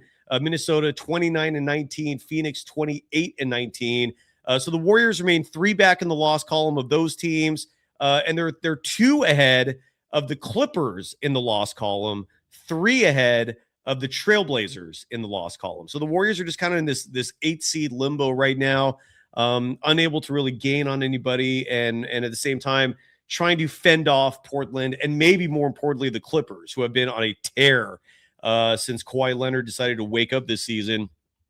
So that's what's going on there. And so your question, I guess, once again, is the 6th seed reachable? Maybe. Yeah, I don't know. I guess the answer is yes, but it's a huge stretch. It's a stretch. Like they'd have to go on a massive run. They'd have to actually start beating good teams. The schedule is about to get really rough here. In case you have not been keeping track of what's coming up for the Warriors, it's going to get very interesting. And good news is, I mean, if you want to watch entertaining basketball, hopefully we'll get that. So the Warriors host the Detroit Pistons on Friday. Detroit currently the top seed in the East with a 34-11 record. They're 7 ahead of the Knicks and the Celtics in the loss column. So they're kicking ass. So we'll see how that game goes. And then after they host the Detroit Pistons, then they get 3 days off. Wow. Wonder why that is. So January 31st, February 1st, February 2nd off. So a lot of rest there. On Tuesday, February 3rd, the Warriors host the Philadelphia 76ers. And I'm going to look up real fast because one important caveat here to consider with all of these teams that the Warriors are going to play is what their schedule represents. Case in point, the Utah Jazz, this was the second of a back-to-back tonight. And as you've seen with the Warriors, who have been in these situations a lot, when you're in the second of a back-to-back, you're tired. It's a disadvantage to be in that position. So the Philadelphia 76ers, when they come into town, again, that's an advantage for the Warriors because the Sixers are playing the second of a back-to-back. They played the LA Clippers the night before. And that bears a lot of relevancy for the Warriors because guys like Joel Embiid, guys like Paul George, they don't play back-to-back. So I'm going to be curious to see who Philadelphia holds out and who they play for that game. So maybe that's a win. I mean, that might actually be a fairly easy win for the Golden State Warriors. Then they go on a 2-game road trip at Phoenix Thursday. Huge game in terms of the standings. And we'll know by then if Jonathan Kuminga will remain with the Warriors for the rest of the year and maybe for the rest of his career. Who knows? Or if he's going to be gone. Then the Warriors travel to Crypto to play the LA Lakers on Saturday. And then they have 2 more games before the All-Star break, hosting the Memphis Grizzlies. That should be the easiest game of this upcoming stretch. And then they're hosting the San Antonio Spurs. And then that will lead into the All-Star break. I will say this. Actually, never mind. Memo, how you doing? What's up, Sal? How you doing? What's up? How's it going? Good. Yeah, I just wanted to give my take about the whole Giannis thing. Give your take. I'm ready. It's just been like the reporting from like Shams has been just really weird because it's like Giannis has never like really requested a trade or nothing. Like I don't know what he's trying to do here. Well, can I answer that for you? It's because I actually know the answer to that is what Giannis doesn't want to do is offend the city of Milwaukee and offend the Milwaukee Bucks organization. So what he's trying to do, and it's sadly it's so transparent that he might as well just do it publicly. But what he doesn't want to do is offend the community of Milwaukee as a whole. He doesn't want to publicly make a trade request. So what he's doing at this point is having his agent make the trade request behind the scenes so he doesn't look like a total a-hole. Does that make sense? Yeah, but it's like would they be offended? Because at the end of the day, the team around him is not very good. I'm not saying it's right. I'm just sitting here telling you what his rationale is. And it's transparent. Everyone can see through it. So at this point, he probably should just come out and say, look, I need to get the hell out of here. He should. Yeah, and then like the thing is, because any team that's going to try to get him, they probably have to give up a lot, for their team. And having Giannis mid-season come in and try to help you that's probably more difficult than the off season, right? Because you have a whole training camp to get prepared for the upcoming season. So that's why I think, unfortunately, it's going to be an off season thing, unless a team like really blows the Bucks, out the water. Because the Bucks, they don't really have any incentive to like trade him right now. Like if anything, I think if you're talking about their perspective, they probably should just wait for the offseason. You know what I mean? Well, let me ask you this: if Giannis is not traded by the trade deadline and the Bucks decide to wait for the offseason, do you think that actually hurts the Warriors' case? Because that's another year older that Steph is. Yeah, I think it does. I mean, that's the problem. Because like the thing about Joe Lacob is he's been waiting for this moment for like, I remember like there were reports when KD was here. You know what I mean? Like he wants Giannis. Yeah, so this is the moment. Yeah, you're right. He's been eyeing him. It's lined up. It's just whether or not Giannis wants to come here. I think it really does boil down to that. Yeah. And it's like, in terms of the picks, like I think Joe would just give up all of them. Like honestly, I think he's like that desperate for Giannis to come here. And like, I mean, obviously having both Steph and Giannis together would be insane. But like I honestly don't think it's very realistic. You can't give up more than 4 unless you start doing the pick swap thing. Yeah, it's just a hard rule in the NBA. I forgot who they named it after. It was the Cleveland Cavaliers owner in the early 80s. And the reason why they made this rule is because that guy was just trading all of his picks away, oftentimes for garbage players. And he decimated that organization. Like the NBA stepped in and to save an owner from himself and every other owner from themselves by creating this rule where you can only trade picks every other year. So the most the Warriors can give, or the most, and this is also why certain teams like the Rockets, who own other teams' picks have an advantage. Because from the Warriors' perspective, they don't own other teams' picks. They have their own. So the most you can offer is 4, because you can offer 26, 28, 30, 32. That's it. Or I guess you could go 27, 29, 31, 33. And then the other years, however, you could do a pick swap. So maybe if Lacob's desperate, and if Giannis says he wants to come to the Warriors, you probably have to just do what you got to do. But so if there is a 5th pick involved, it's going to be a pick swap. Yeah, that's what I meant. But like, yeah, I think the only way you really get him is if he's like, oh, I just want to go to Golden State. You know what I mean? And another team for them is like Portland, I think, because don't they have like the Bucks picks, or like I don't even know how that works, because it's like because of the Dame trade, they probably traded some picks for Dame. So that's another like sneaky team in there. But like in terms of the Warriors, like if Giannis doesn't get traded this trade deadline, I'm just afraid they're gonna like run it back and then try to get Giannis in the offseason.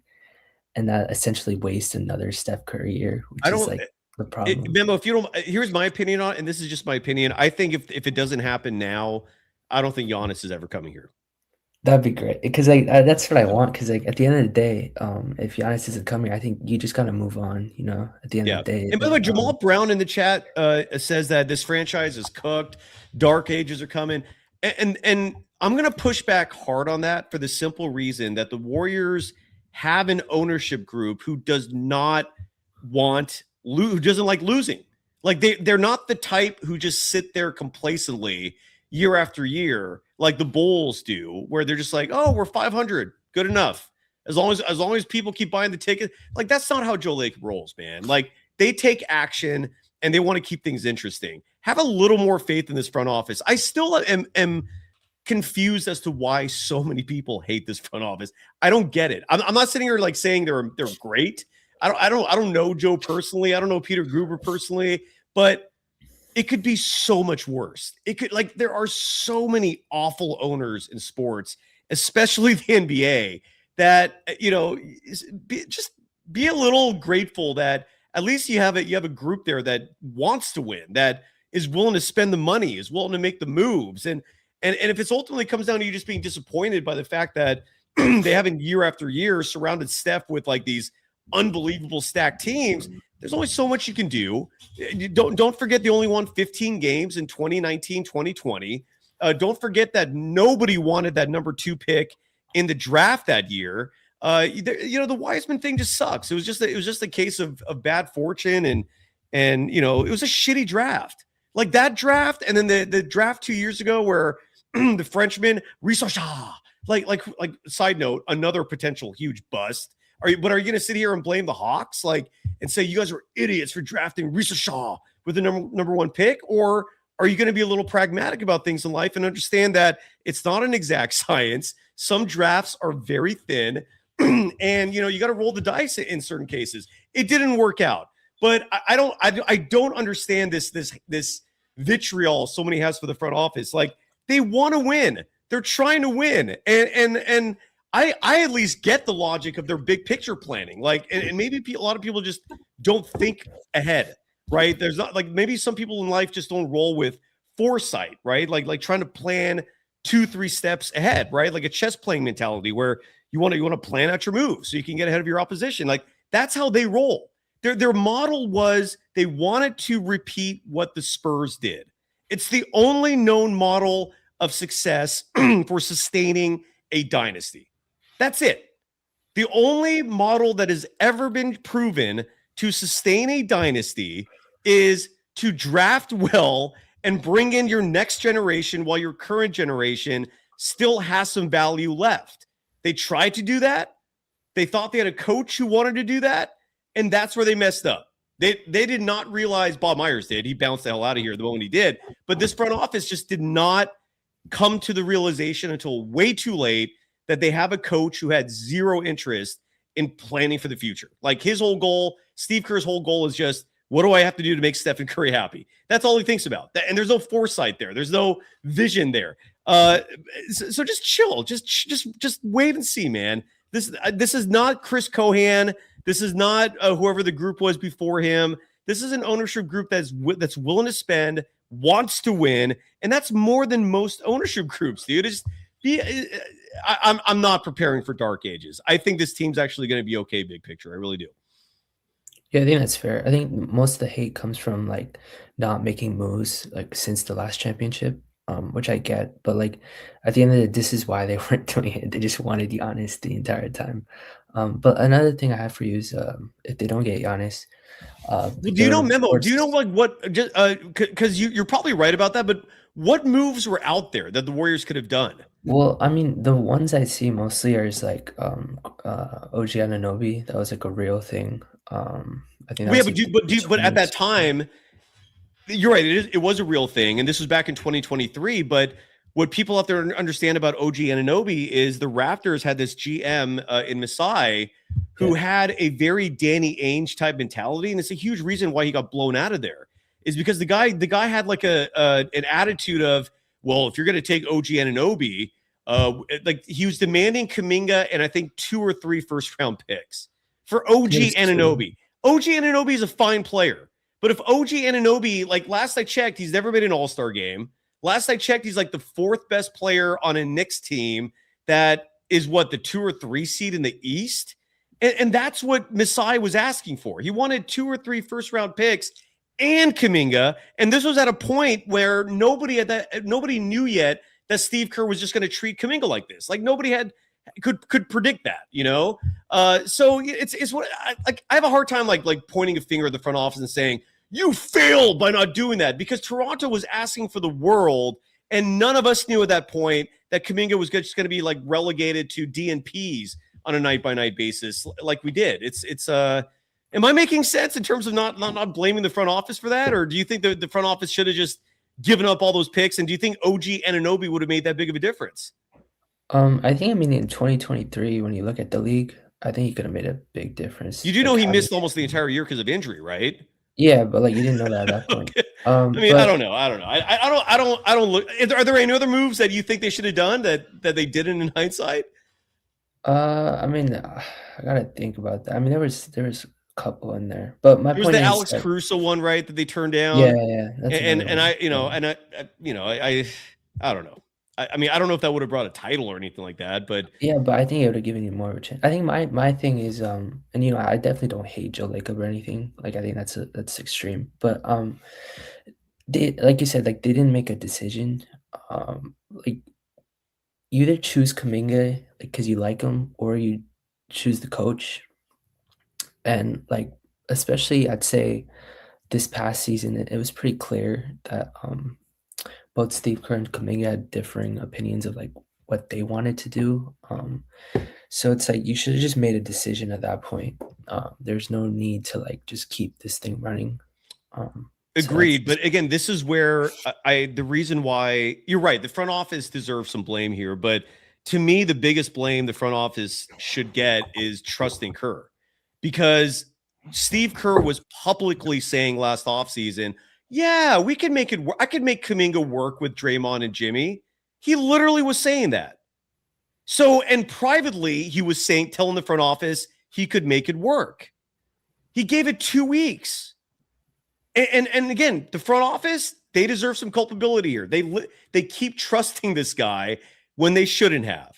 And I don't know if you folks heard Marcus Thompson's comments on KNBR a day or two ago, but Marcus Thompson is like crying about Steph, like, oh no, like Steph deserves his coach until the end. It's like, why? Why? Like, are you spending $20 million on this guy? Like, dude, Marcus Thompson is he's being ridiculous with that latest rhetoric. Like, Steph deserves it, man. Like, it's get the hell out of here, man. This is a grown up business that we're talking about. And you want to keep a guy around another year who just is almost entirely responsible for every issue with your team? Like, dude, insanity, brother. Yeah, I think he was also like reporting that certain trades weren't done or something. I mean, that's what he was saying. Well, he said that on a podcast, and then when he was actually interviewed about it, he did not double down. We still don't know if these trades that he brought up were trades that like names that Steph asked for. Maybe the Warriors tried and they just couldn't do it. Like the other team has to be willing to trade him. There was also this situation back in 2021, I'm sorry, where Steph wanted Avery Bradley, and the team said, no, we're going to sign GP2. And that kind of worked out in hindsight. Maybe that's what he was talking about. He never provided any specifics. I definitely need specifics before I'm going to jump on that train of the Warriors are a team that's not listening to their franchise player in terms of trade requests. What this sounds like is Marcus Thompson basically just whining for Steph. Like he's advocating publicly for Steph to get everything he wants, and that includes his head coach. And it's like, grow the F up, man. Like that you're about to be a playing team for 4 years in a row. And what world is that deserving of keeping your job? You know, it's insanity. 4 years in a row of being a playing team. I mean, that's a long ass time, man. Four effing years. That's a high school run. That means somebody who's in junior high is graduating high school, and that guy still has his job for play-ins. Like, I don't get any of that, man. I don't.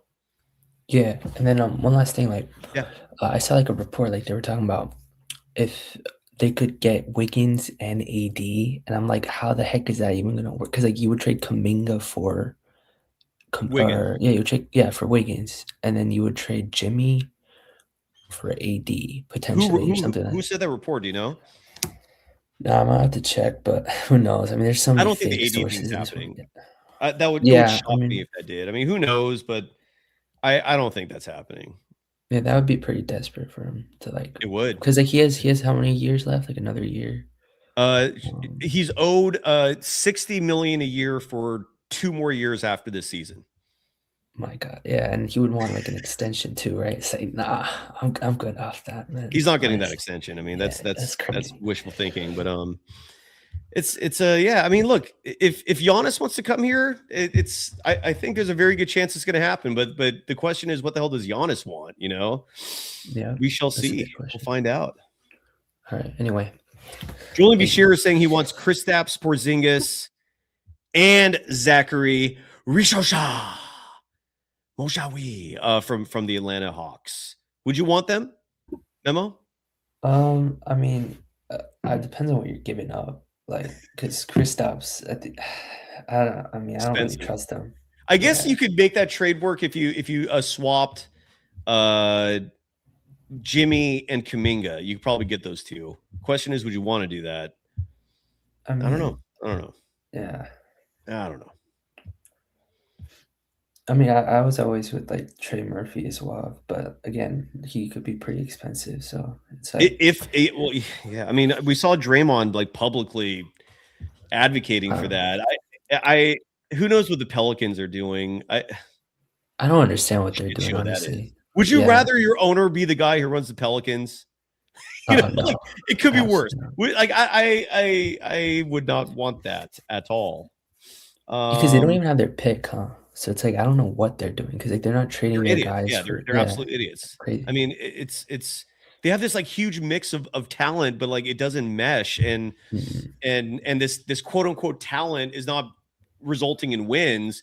I was also listening to a podcast the other day where some heavy criticism was levied at Zion Williamson, but I thought it was very valid criticism, which is this dude does not get rebounds. And it was similar to the Jaren Jackson critique, because Jaren Jackson routinely gets subpar rebounding numbers, averaging like 5 or 6 a game. Zion Williamson, in his career, I'm looking him up now just to confirm this, but so even though he averages 22 points per game, he only averages 6.2 rebounds per game. And I think this was Tim Legler who was talking in this podcast I was listening to, and his rhetoric made perfect sense. He goes, a player that size with those physical gifts, if he's only getting 6 rebounds a game, that means he's not fighting for rebounds every defensive possession, and that's a glaring critique. That's a massive negative to have a player like that with those gifts who's not giving it his all every possession. And that was a critique that was being levied on Kuminga until just this year, in case people forgot. They thought Kuminga was in the same boat, even though Kuminga was not getting the minutes. His per 36 rebounding numbers were always fantastic. And then now he's leading the team in rebounding. And it's never enough, though, for the Kuminga haters. So it doesn't matter. And Julian Bashir saying that Zion's only 6'6". Yeah, but he's like a Charles Barkley 6'6". Like he's so dominant And he's got so much hops and he's got so much speed and strength, and it is not a good excuse, regardless of the 6'6", for him to be only getting 6 rebounds a game. And Zion in his career, I'm curious to know what his career rebounding numbers are, because I just looked up. Where the hell did that go? Why did I just lose that? I closed Windows when I shouldn't. My bad. Let me look that up again. So Zion Williamson is averaging 6.2 rebounds per game this year, which I'm going to guess is above his career average. His career average all time, it's 6.6. Yeah. They were talking like he only gets 5 a game. Still 6.6 though, not exactly blowing you away. And then when Jaren Jackson was discussed, the comeback for defending Jaren Jackson Jr.'s low rebounding numbers is, well, he's at least playing defense. And when you're a defense first player, it makes it harder to defend, contest shots, and go back for rebounds. But Zion Williamson is not a shot blocker. So in his case, there's no excuse for it. I don't know. That's just what Tim Legler was saying. Who knows? Take that for what it's worth. Yeah, I mean, I think JJ, like the Jaren Jackson Jr.'s main problem is fouling. Like whenever I see him, he picks up the craziest fouls. You're like, right. It's ridiculous. Right. But in terms of Zion, like that's another player. I think if you're gonna trade for the Warriors, like if you're gonna trade for a guy with like some high upside. You know what I mean? Maybe you can fix Zion. Exactly. That's someone I'd definitely go for. And he would bring excitement as well. Like he is a legit player. He just can't stay healthy. So maybe, Rick Celebrini could work his magic. I mean, yeah, he's done it before. Yeah. He's done it before, man. All right. Memo, where are you again? I forgot. Where in the world are you located? I'm in Orange County. Like Mission Viejo, right? Yeah. That's right. How's life down there? How's is it cold? Oh, it's good. Yeah, I mean, weather is solid. Yeah, I like it. Beautiful. Keep enjoying that, brother. How many minutes driving is it for you to get to the beach? Like probably 15 minutes. Beautiful. Like yeah. Keep LIVIN in it, brother. I will. All right, man. Have a good night, Memo. All right, we're at that time where, without further ado, I'm a stay-at-home son.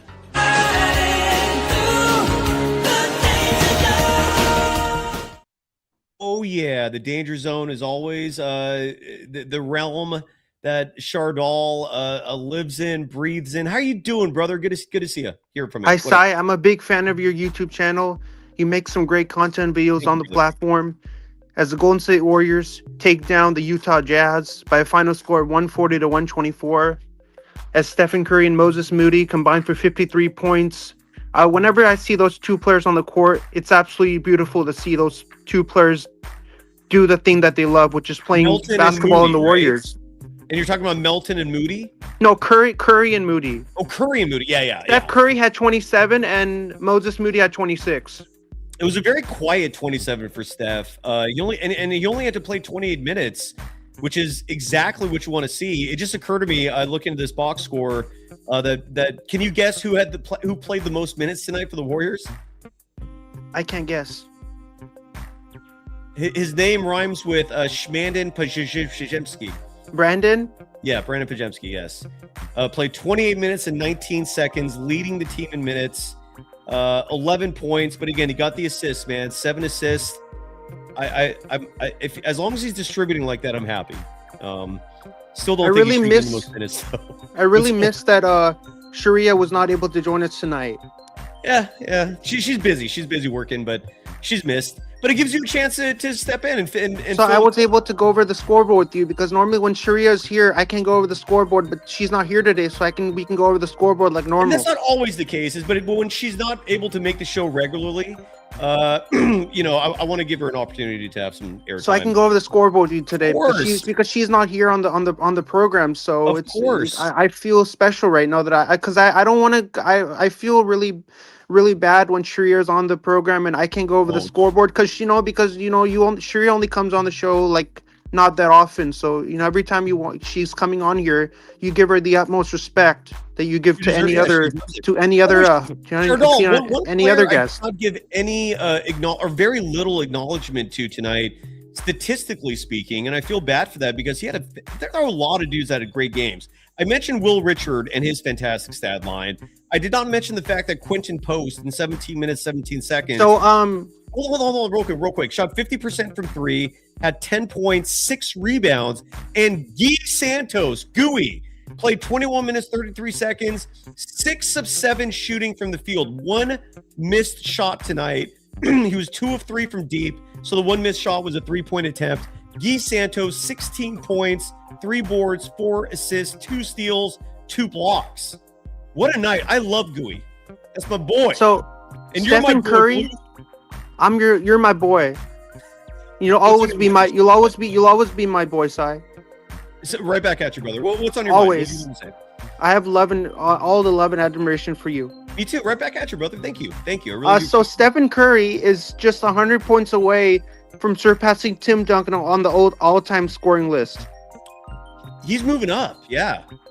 You think Stephen Curry, what are your thoughts on Stephen Curry, and do you think he is going to surpass Tim Duncan on the all-time scoring list? Easily, because he passed Paul Pierce, I think, today, right? Not today. I think he passed Paul Pierce today. I'm not sure on that. I have to check today or last. Yeah, so Stephen Curry is now 19th all-time in scoring, but when you look at who's ahead of him, you're right. Tim Duncan, I think, is next up, and there's a whole bunch of other names. There is a very clear possibility by the end of the season, Stephen Curry is going to vault himself to 13th, maybe even 12th all time, which is fantastic. I mean, Stephen Curry is embodies Bay Area sports. I mean, like, that's why he's one of my favorite basketball players. I own a lot of his memorabilia. I have a signed poster from Stephen Curry. I have some shoes from Stephen Curry. 3-4 jerseys from him. So that shows I'm a big fan of Steph Curry. I mean, he's like one of my favorite players, and he always will be one of my favorite players. Of course, no one's saying otherwise. And when I go to home games at Chase Center in San Francisco, I really love that Stephen Curry takes his time out of his day to sign autographs for every single kid that he sees. Shows that he really is dedicated to getting every kid an autograph when you go to a Warrior game. Look, this is the pro Stephen Curry channel here. You're absolutely right. Everything you said is truth. Did you notice tonight, though? And Marcus Thompson has to stop crying about Stephen Curry. Like, you're a grown man. Stop crying over that. Like, you got to get over that. Stop doing that. Did you see Steph tonight? Switch shoes mid-game. So Stephen Curry just made history. He became a director tonight at the Sundance Film Festival. That wasn't tonight, but that's been in the works. But yeah, no, but he's a director now. He directed he won an award for short film at the Sundance Film Festival. Oh, he won the award tonight? He won an award tonight. That's news to me. I know he has a film there, but no, he won an award tonight. I didn't know he won something. That's good for him. He won something. Why did he change his shoes, Shardal? Did you notice that? I don't know. Can you maybe for pregame he wanted to wear a certain brand of shoes, and then maybe he changed it. He had another pair. I don't know why he changed his shoes mid-game. I don't know. Do you know why he changed his shoes mid-game? I don't, but there's a Stephen Curry soundbite I want to get to. Let's listen to that really quickly. Shardal, I'll bring you right back. Give me 1 second. This is a Stephen Curry courtesy of Sam Gordon of the San Francisco Chronicle. And let's listen to Steph. Hold on, am I doing things right here? Hold on. Maybe 1 second here. Turn the volume up on your devices. This is another one that's coming off the cell phone audio. Get this right. There we go. And Steph here was talking about the team's ball movement, which was damn impressive. And that's why I brought up at the beginning of the show, I brought up Will Hardy, the Jazz coach, because I felt like every possession of the Warriors tonight had purpose. Like there was a design behind it. And then every time Utah had possession, the offensive strategy was, ISO ball. This isn't working. Okay, I'm going to pass it. That's all every possession was for Utah. And like I didn't see coaching at all other than you going for him. Like that was the extent of it. Again, Steve Kerr is doing a fantastic job in terms of the system, in terms of players being bought in. These players are trying under him. I just wish he understood development and evaluating talent. It's a shame. It's really a shame. Anyways, speaking of ball movement, speaking of players bought in, let's listen to Stephen Curry. Let me turn the music off for a second so we can all hear it.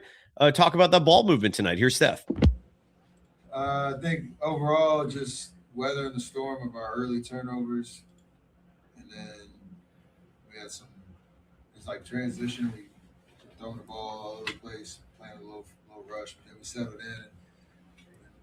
And we got the ball moving, made them make rotations. Guys were just finding themselves open, especially behind the arc. Mo had an unbelievable game. Everybody on the bench who came in contributed. Extended leads, so it was obviously an effort. Everybody showing up, but the 20 turnovers, you can play better with thankfully shots went in. Yeah, and Steph bringing up the turnover battle that was, I believe, won by the Warriors tonight. The Warriors turning the ball over. They had 20 turnovers tonight. They did not win the turnover battle. Utah had 19, and Utah scored 23 points off those 20 turnovers, but it didn't matter. The Warriors also scored 23 off Utah's 19 turnovers, so that actually was a push. In the comment section as well, Shardall, I'm bringing you back. Just give me 1 second. We have Dwayne Beriani saying, but I keep saying her coach is terrible. Pay attention to nuance, please. I don't just flat out say he's terrible. What I keep saying repeatedly is he's terrible at talent evaluation. He's terrible at managing personnel. He's terrible at developing talent, which is a huge part of the job, unfortunately, for Steve Kerr. Who you play is half the battle. The system is great. I've never bitched about that. Well, I don't want to say it never, because there have been moments where, like when Jimmy Butler was playing, where you probably could have and should have implemented some more ISO ball. There have been moments where I do wish he would have. He switches up his motion offense for a simpler pick and roll, which can sometimes be just as, if not more, effective. But overall, it's not the system that's the issue. It's deciding who plays when. And that's important. That's a part of the job. And that's where he routinely fails.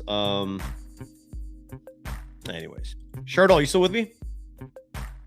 Oh wait, I gotta play your open again because you left for a second. Hold on. Stay at home, son.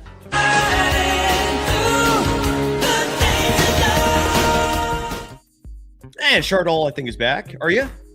I'm back.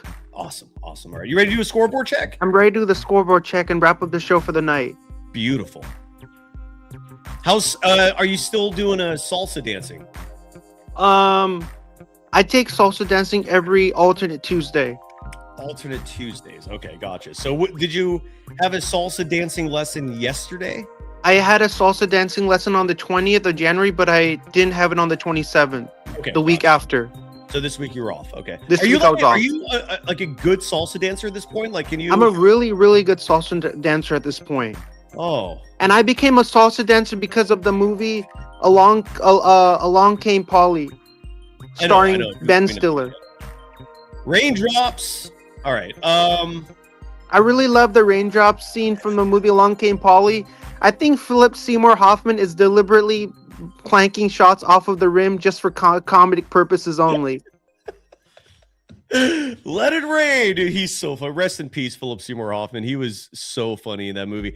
Well, let's go through the scoreboard check on a Wednesday, January 28th. Happy birthday, Mom.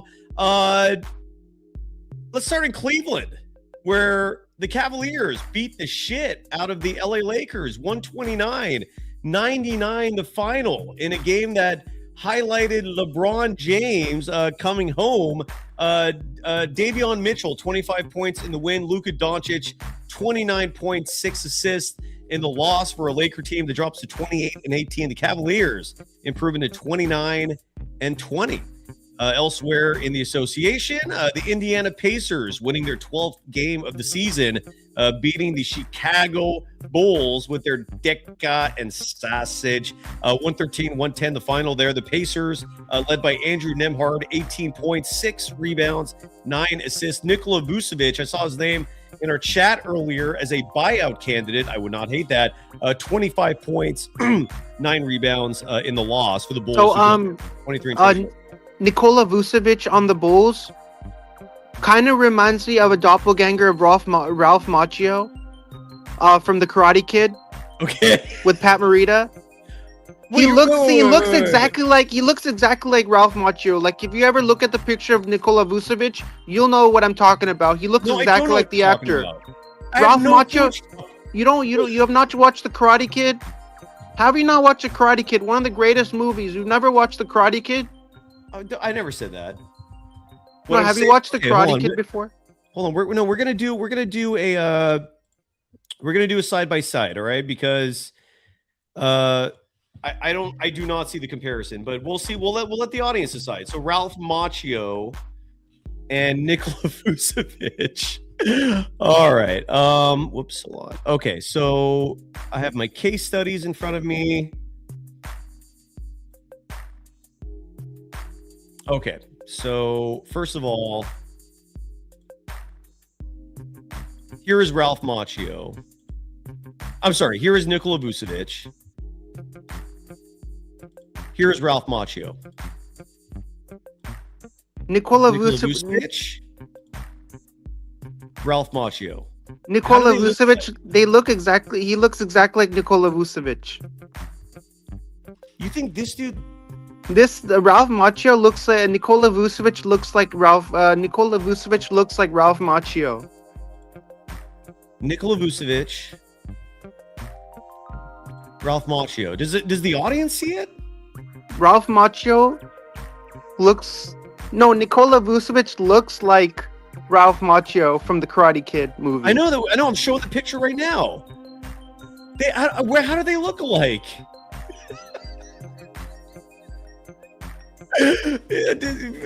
Shardal, I love you, but I think you're missing this one. I don't. I mean, maybe is the nose similar? The nose is similar. Is it though? I mean, I guess they both have similar noses. I guess I kind of see it. I'm a big fan of it. I'm a big fan of the Karate Kid. And I love the movie The Karate Kid, and I watched just to catch people up. And I watched the Karate Kid movies when I was on the plane. The Chicago Bulls looks like Ralph Macchio from The Karate Kid, and I don't see it. But I mean, I guess I kind of do. All right, let's go back to the association. You ready, Shardal? That's a random one. I'm ready to head back. Go back to the association. I never. Did you? By the way, Shardal, did you watch the new Karate Kid movie? The one I think it's called Legends. I recently watched the new movie Karate Kid Legends. I like it. I think it's way better. It's way better than all the other Karate Kid movies. And that's the one with Jackie Chan and Ralph Macchio, correct? Jackie Chan and Ralph Macchio star in the new Karate Kid Legends movie.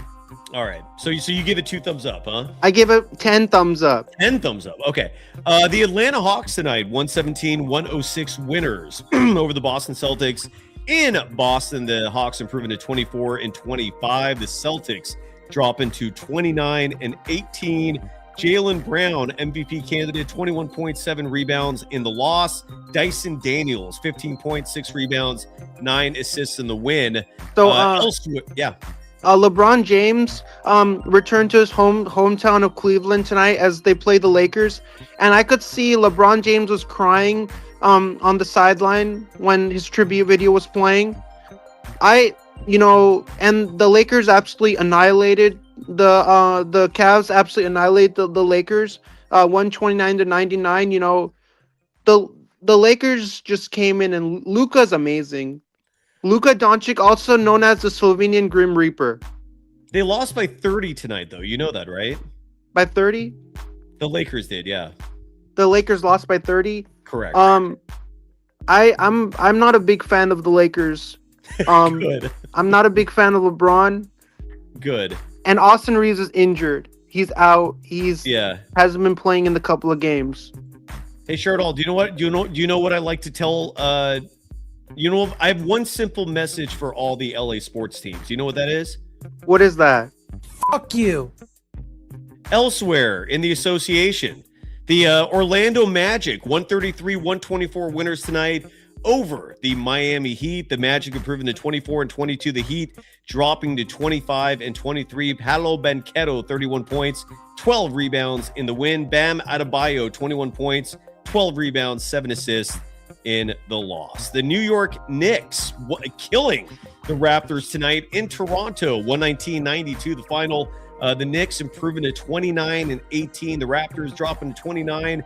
OG Anunoby, 26 points, 6 steals in the win. Brandon Ingram, who some of the panelists on Inside the NBA tonight were saying should be an all-star reserve. 27 points, 6 rebounds, 3 steals in the loss. So, Matt, have you mapped out who you want for the all-star reserves this season? Have you put much thought into that? So as a diehard Warriors fan, Will Richard was snubbed from the NBA's Castle Rising Stars. Correct. And that is an absolute disgrace because Will Richard should have made it on the roster, and I don't know why they snubbed him. And it really hurt. It's heartbreaking because that man is the heart and soul on this Warriors team, and he should have made it on the Castle Rising Stars for the NBA All-Star Weekend in Los Angeles. The Charlotte Hornets. I'm absolutely pissed. Are you as pissed off as I am that Will Richard got snubbed from the Castle Rising Stars? I don't think I'm as pissed off as you are, but you're a Warriors fan. We're both Warriors fans. That's why this is predominantly a Warriors channel. Were you upset when you found out that Will Richard didn't make it on the roster for the Rising Stars? Yeah, I was disappointed. Yeah, easily. He should have made it. He should have made it. If Trace Davis and Brandon Pajemski made it, Will Richard should have made it. He had a 99% chance of making it, and I don't know why he didn't. He still might. I mean, you never know. Maybe he'll get in as an injury replacement. Who knows? So if somebody gets injured, then he might come in. Maybe if one of the other guys does, yeah. Yeah, maybe. The Charlotte Hornets continue rolling. They win 112-97 tonight on the road in Memphis to improve to 20-28. The Grizzlies dropped to 18-27. Diabate, another client of Aaron Gordon, Kuminga's agent, had 18 points, 19 rebounds in this game. Jaren Jackson Jr., 26 points in the loss. A few more. We're almost there. 2 more games, Shardall. You ready? I'm ready. The Minnesota Timberwolves, 118-105 winners tonight over the Dallas Mavericks. Julius Randle, 31 points. PJ Washington, 21.7 rebounds in the loss. Minnesota improving to 29-19. The Mavericks dropping to 19-28. One more game. The Minnesota Timberwolves and Dallas Mavericks game, that was the game that was postponed. It was supposed to happen later in the week, but they postponed it to today. Because something happened, they moved the game, they postponed the game, they rescheduled it for today's date.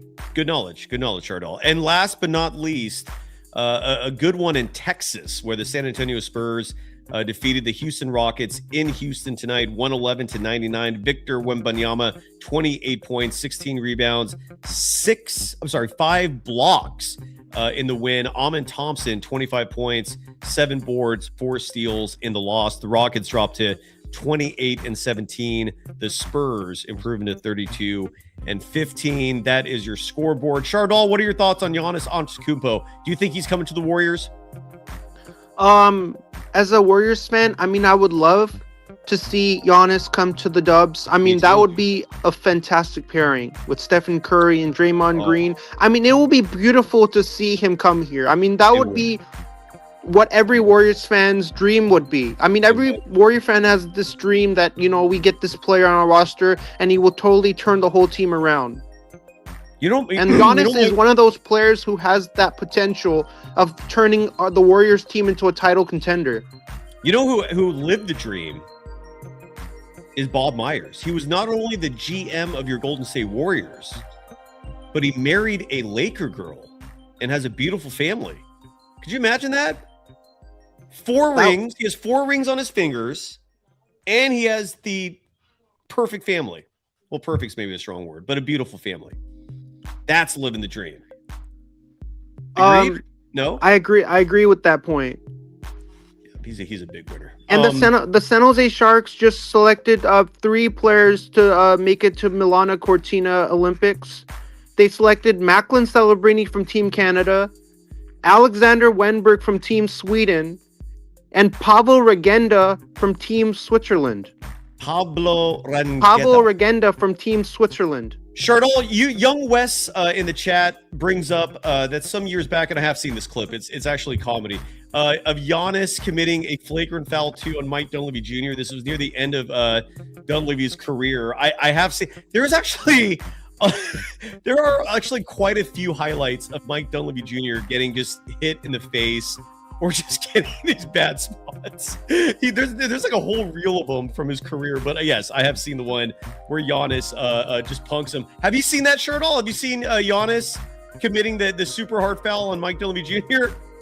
I haven't seen that flagrant foul on Mike Dunleavy Jr., but I bet that it was very it was very egregious. Because anytime you commit a flagrant foul, it's highly egregious. And Draymond Green is known for doing that a lot. Yeah, he gets a lot of flagrant fouls. Gets ejected from the game a lot. Are we gonna see you Friday night? So the Golden State Warriors are playing the Detroit Pistons on Friday night. That's a big one, yeah. And Armando Laura, let me know if you're gonna make it. I'll text you after the show in case you're. So I'm gonna be joining on Friday night for the Warriors and Pistons postgame show on Golden Days. Final score: the Warriors win by a final score 140-124 against the Utah Jazz from the Delta Center in Salt Lake City, Utah. It's always great coming on your show. It's an honor making me the closer. Wait, hold on. One more open because I want you to promote your YouTube channel. Stay at home, son.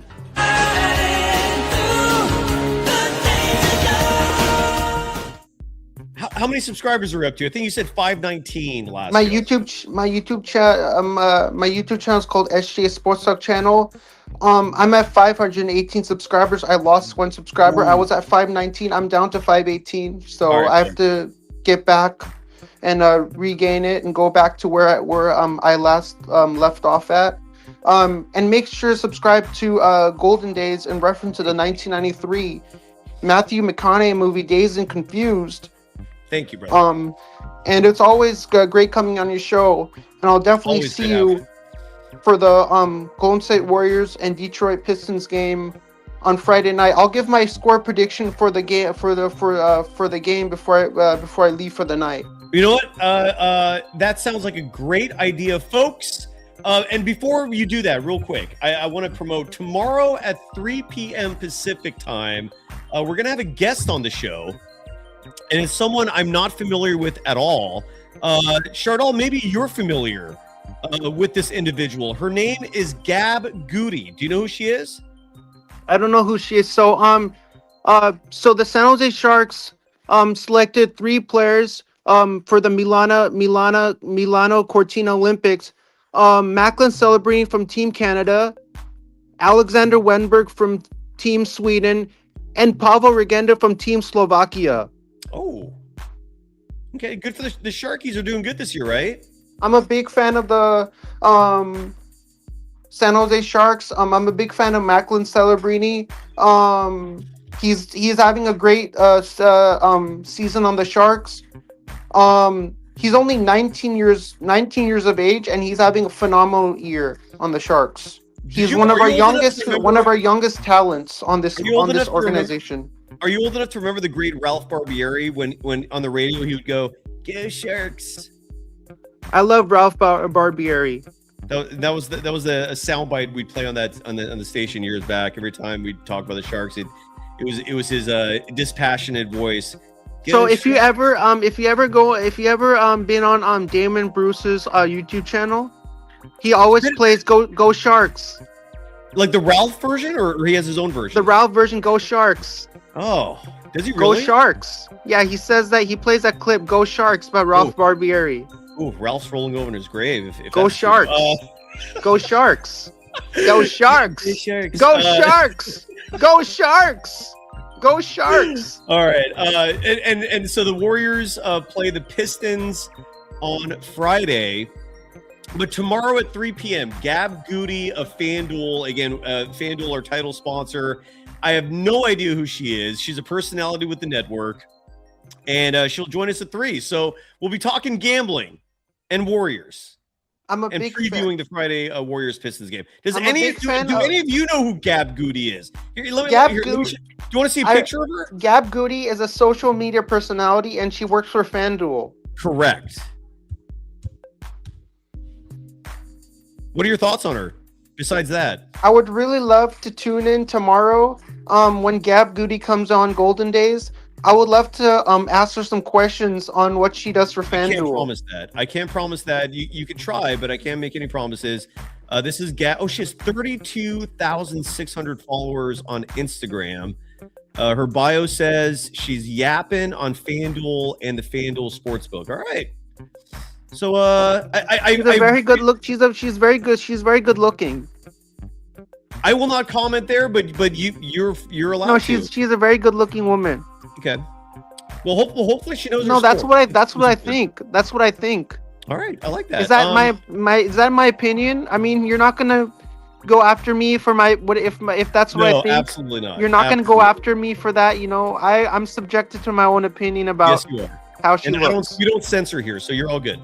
So you're not gonna censor me for saying anything? Absolutely. And well, I mean, don't hate speech. That is when what is wrong. Sharia comes on and I say something, you tell me that, you know, hold on, you know, you're going overboard.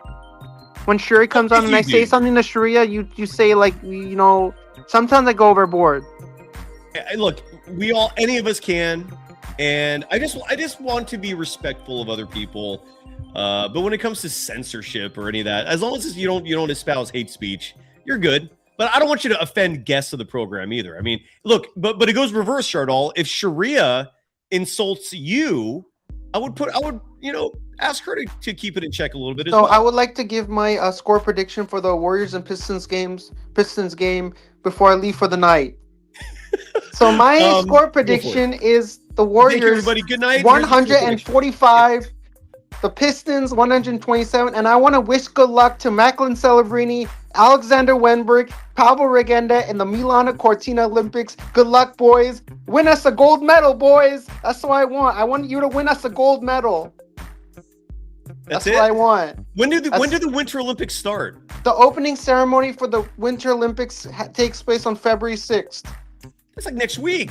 The opening ceremonies for the Milano Cortina Olympics are going to take place on February 6th on NBC, the same station that the Super Bowl is going to be airing on. Here's a question for you, though, and this is where I think it gets a little complicated. Macklin Celebrini, if I heard you correct, is Canadian? Macklin Celebrini is Canadian, Alexander Wenberg is Swedish, and Pavlo Regenda is from Slovakia. So I feel like the right answer here, in terms of the question being posed, who are you going to root for, is USA, right? I'm going to root for USA, but when Macklin Celebrini is part of the Olympics, it's hard not to root for Macklin because he's a shark. He's on the Sharks. I mean, like, it's hard. Shardal, you're a red-blooded American, correct? I'll root for USA. But if it's Sweden versus Canada, I'll go for Canada. Oh, okay. So Sweden, if Sweden is playing against Canada, I'm going to go for Macklin. Okay, no one's going to hate you for that. But if it's Team USA versus if it's Team Team Canada, USA versus Team Canada, I'm going Team USA all day, every day. Right. Every day. There's no way I'm not go. If USA is playing Canada, I'm gonna go for USA. And if Team Russia is playing Team Canada, Team Sweden, I'm gonna go Team Russia. Why? No, I like Russia. You just like the country, or you No, like I like the country Russia. I like the language they speak in Russia. Are you a big Vladimir Putin fan? No, I just like Russia. I like St. Petersburg. It's a beautiful city. Have you ever read the book Anna Karenina? Yeah, wait, Karenina. Well, God damn it! I just read the book like a year ago. Anna Karenina. I love Russian novels.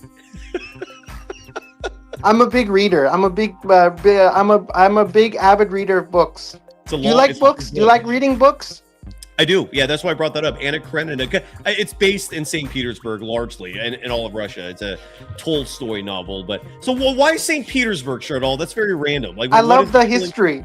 I love the history of the city. What about the history? Like, what happened in St. Petersburg that you love? No, I love all the museums, the historical buildings. Have you been there? I went to see St. Petersburg.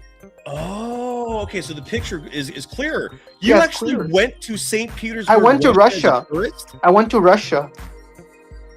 Just to check it out. Like, what was the No, reason? like we took a tour in Russia on a tour with and they showed us around everywhere. So was it like a European tour? But it was a European tour, and then Russia was one of the stops for the tour. When was this? How many years ago? Long time ago. I don't even remember. I was like 3, 4, 5, 6, 7 years ago. I don't even know. I don't know things that happened 5 years, 6 years ago. I don't know that long. It's too long for me to jot that memory. That's interesting. It's too long. It's too long. You're cultured. Most people cannot claim they've been to Russia. That's a brag. And I also went to Denmark. I've been to Denmark too. And in Denmark, the drinking age is 16 in Germany. Correct. Well, in Denmark, not Germany. In Denmark, the drinking age is Germany too. Simon in our chat is saying that you like the Russian ladies. Is that an accurate assessment? I love the Russian ladies. There you go. And you're a great comment from Fozzie. We're all in the danger zone now. When SGA when Shardo comes on the show, we're all in the danger zone. Absolutely. Even Fozzie is admitting that we're in the danger zone now. I know. I showed that. All right, buddy. We'll see you for Friday. I'll see you on Friday. I'm gonna be going to the NFL Super Bowl experience at the Moscone Center. It's an interactive NFL theme park. There's interactive games and activities, player appearances, photo opportunities. I'm gonna go to that event, and then I'll send you pictures from the event, and you can pull those photos on the show. Is it Odessa in Ukraine? Julian Bashir saying Odessa, Russia. Odessa, Russia. He's saying Russia's going to invade and take. Okay, gotcha. Russia, you did. Shardal, that's impressive. We learned. I did not have on my bingo card tonight Shardal revealing he's been to Russia and he loves it. You love St. Petersburg. I love St. Petersburg. Former capital of Russia, I believe. They used to call it Leningrad, correct? It used to be Leningrad. I think that's what it was. I think. Anyways, and when I went to Russia, I watched a traditional. It was a performance that we watched, and they had champagne, free champagne, that was given to everyone. Free alcohol. Is a good thing. It's wonderful. I bring a lot of spice to everybody. Bye, viewers. It's great that you all joined the show today. Make sure to join us on Friday when the Golden State Warriors take on the Detroit Pistons, and join us tomorrow too when Gabby Goody comes on the show from FanDuel. So make sure to tune in for that's going to be a fire show. But thanks for having me on the show, and I'll see you tomorrow, and I'll see you on Friday for the Warriors.